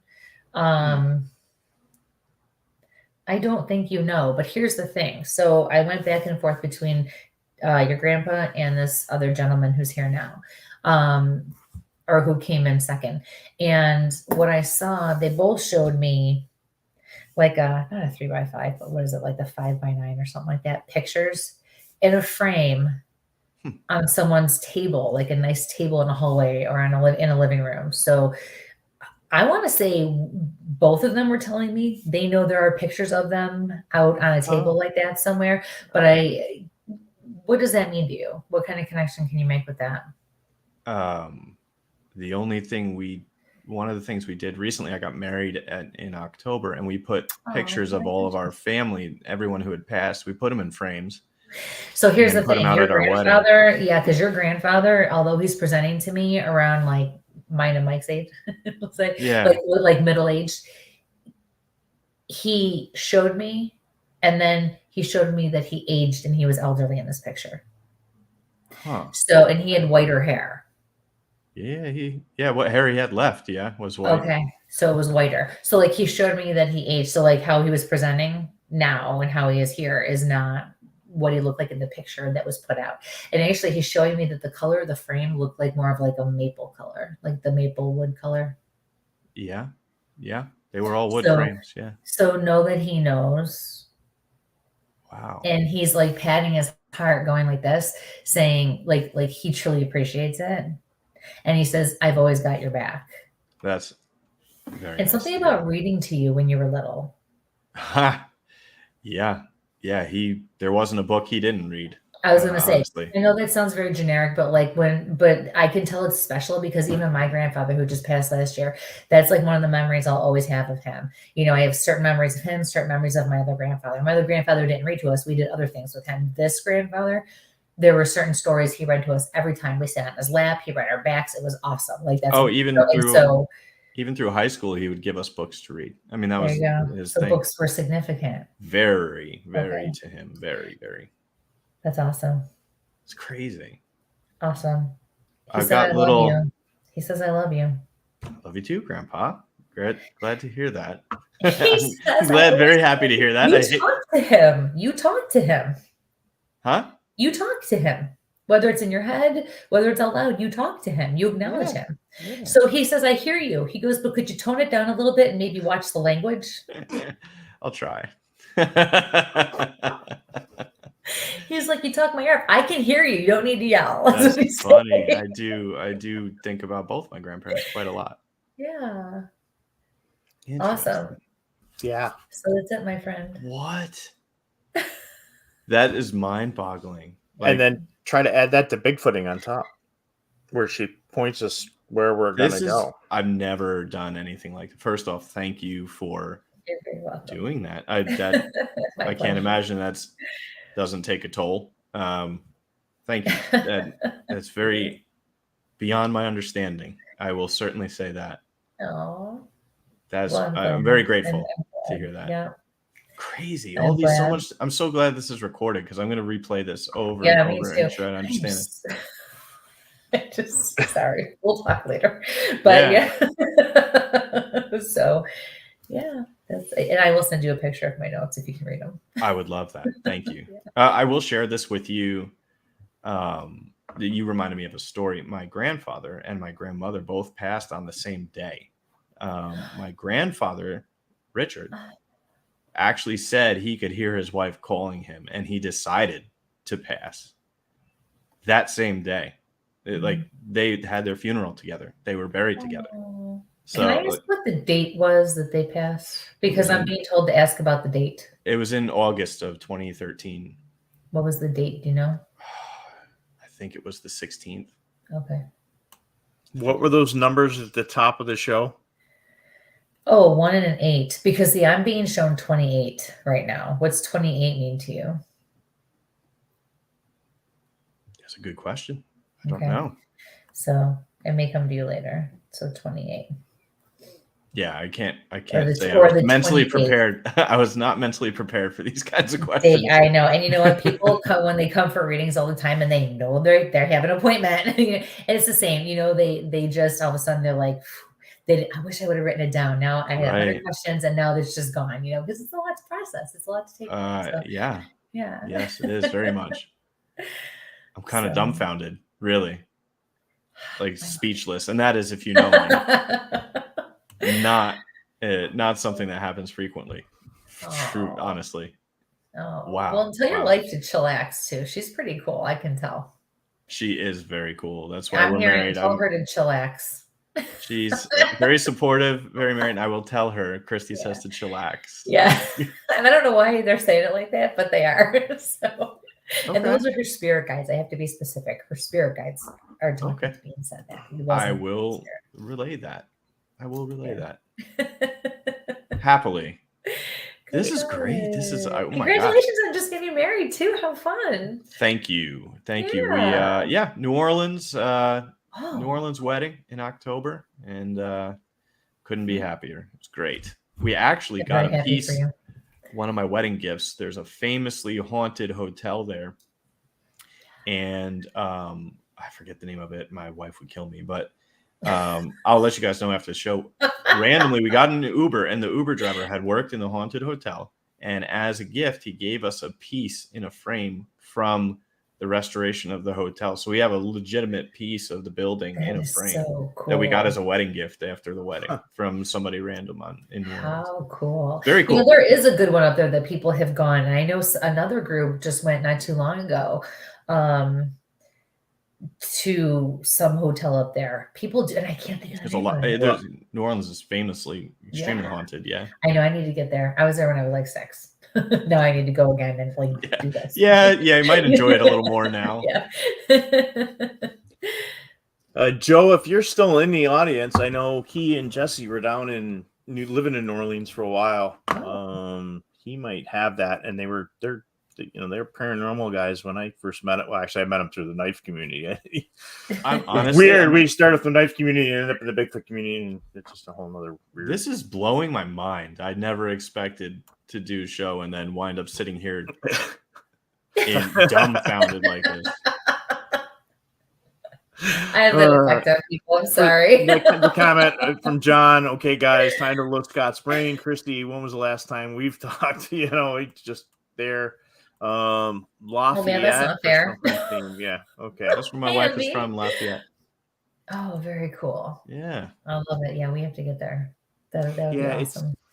That's why I say, when I was driving home from work today, I'm like, okay, we're gonna take thinking about your Bigfoot mapping project and the data we're collecting for this creature, and I'm like, but there's nothing out there for the paranormal community. We've got all these hotels across the country. We've got all these other sites, and just we have UFOs in this area. And years ago, I asked one of the local MUFON folks that, hey, can you give me a list of your UFO sightings? And this is 3 years before we had the whole Tic Tac incident. And I joke with my buddy David. He just it was part of 2 really good projects, The Phenomenon and Contact there with James West. And I'm like, he was fine on the paranormal. He's fine on the UFO. You bring up Bigfoot, he wants to run the whole other way.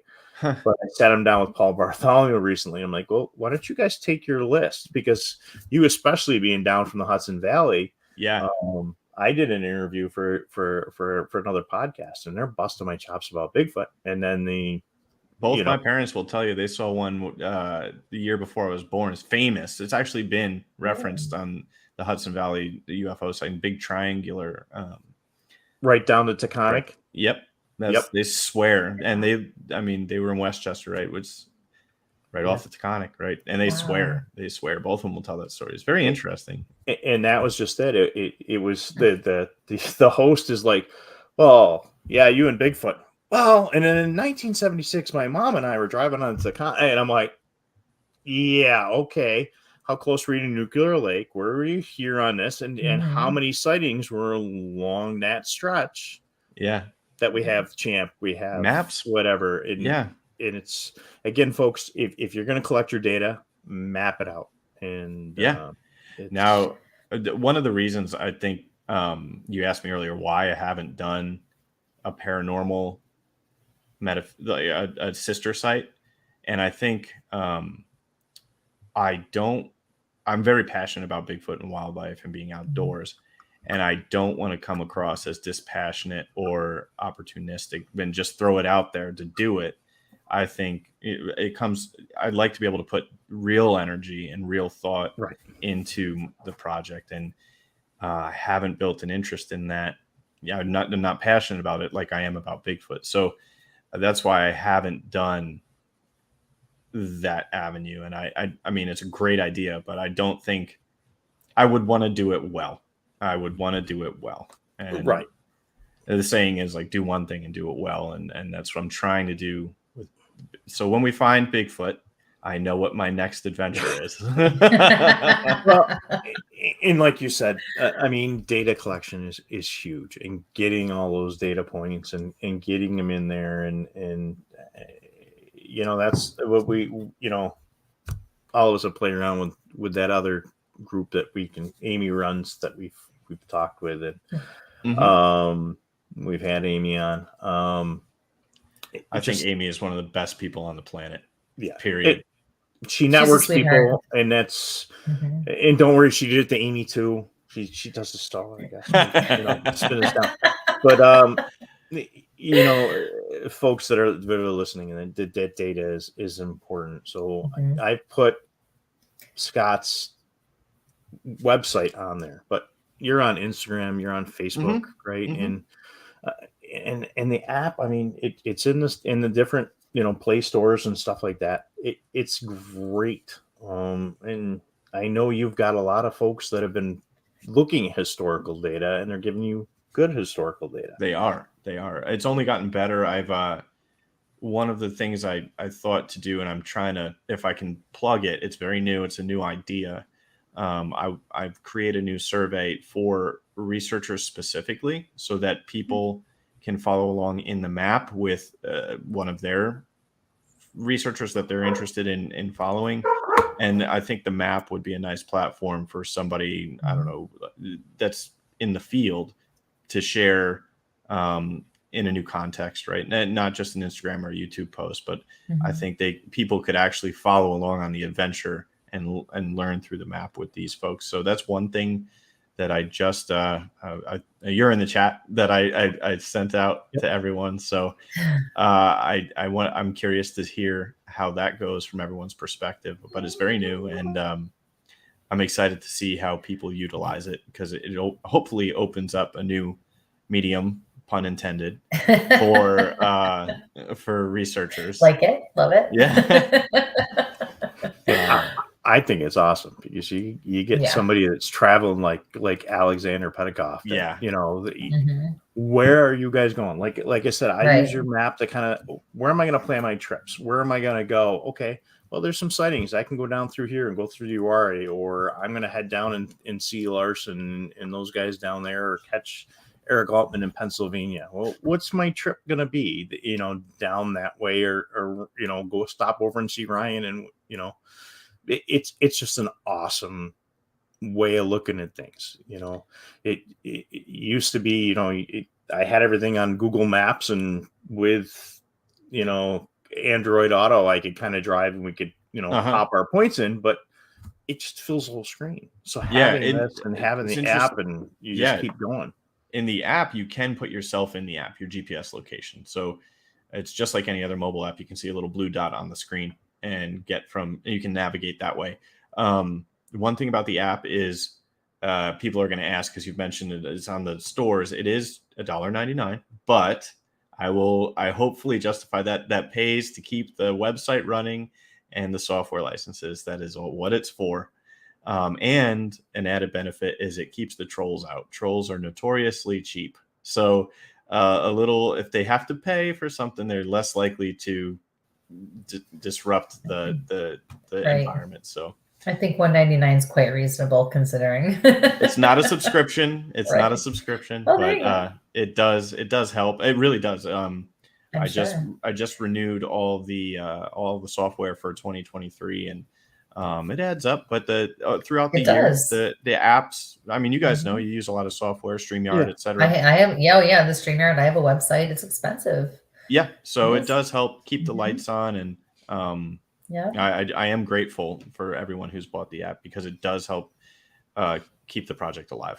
Yeah, and we're always, if you are doing something new, we've had somebody on, we're always want to get that information out. Yeah, and guys, for less than a cup of coffee, pretty much, because seriously, I mean, less than an egg. Oh my god. Yeah, but maybe I'll make a map to all the cheap eggs next. Yeah, but that's just it. Like we don't do Patreon or something like that. This is our passion to get everything out for everybody. And when we're doing a podcast or something like that, Kristie has her readings, and we both have full-time jobs, and we just kind of try to get this out to everybody. But I've had a wonderful, you guys, I have enjoyed this very much, and I'm still like recovering from Kristie.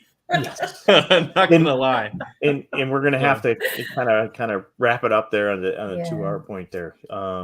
Guys, go please look at Scott's stuff, and I'll let you really let us know where we can find you and stuff. And I hope we hit most of the key points. If we didn't, we can have you back on to really hit those. Oh, it would be my pleasure. I'm a little nervous for next time, though. I don't bite. No, it's I may kick or pinch a little. I don't bite though. I mean, come on. Let's see. I guess is it okay to let everyone know, like you said, where Yes. they can find me and stuff? Oh yeah, Okay. please do. First thing, if you would like to check out the project, it's www.bigfootmap.com. And I'm on Instagram. That's where I'm most active. I kind of just post everything to Facebook as well. But Instagram is where it's at for me. It's at Bigfoot Mapping Project on Instagram. And if you are so inclined, or you have an idea or constructive criticism, please, or even not constructive, I'll read that too. Please feel free to email me. My email is scott@bigfootmap.com. And I will do my best to get back to you. It depends on what's going on with work. I wish this was my full-time thing, but sometimes it takes a little longer to get back, but I will do my best. And again, thank you, Kristie and Mike, and thank you to everyone here. And I'm very grateful to be able to talk to both of you. This is great. Awesome. Likewise. If you want to hang for a sec, and then Kristie will have that information. Yeah. So I'm going to pull you out of the studio. Yeah. And don't go anywhere. She's got more for you. I'm not going anywhere. All right. This sounds juicy. All right. Thank you, sir. I appreciate it. Thank you both. This is great. Thank you. Aww. All right. He's a sweetheart. Oh my God. I told you. I like him better than I like you. Nobody likes me. I'm just here to push buttons, and I can't even do that right tonight. So yeah, I hear Vita in the background. So I told them that you're cute. In 45 minutes ago. Bed. So yeah. Poor so Vita. thank you all for joining us tonight, and we appreciate everything. And we love you. Else we before love I hit the. Where's my countdown? There it is. Okay. Okay, just don't cut us off prematurely. That's that's all I ask. Yep. Let me give it a shot. All right. Good night, all. All right, everybody. Have a wonderful week. Stay safe. And sample on. Good night.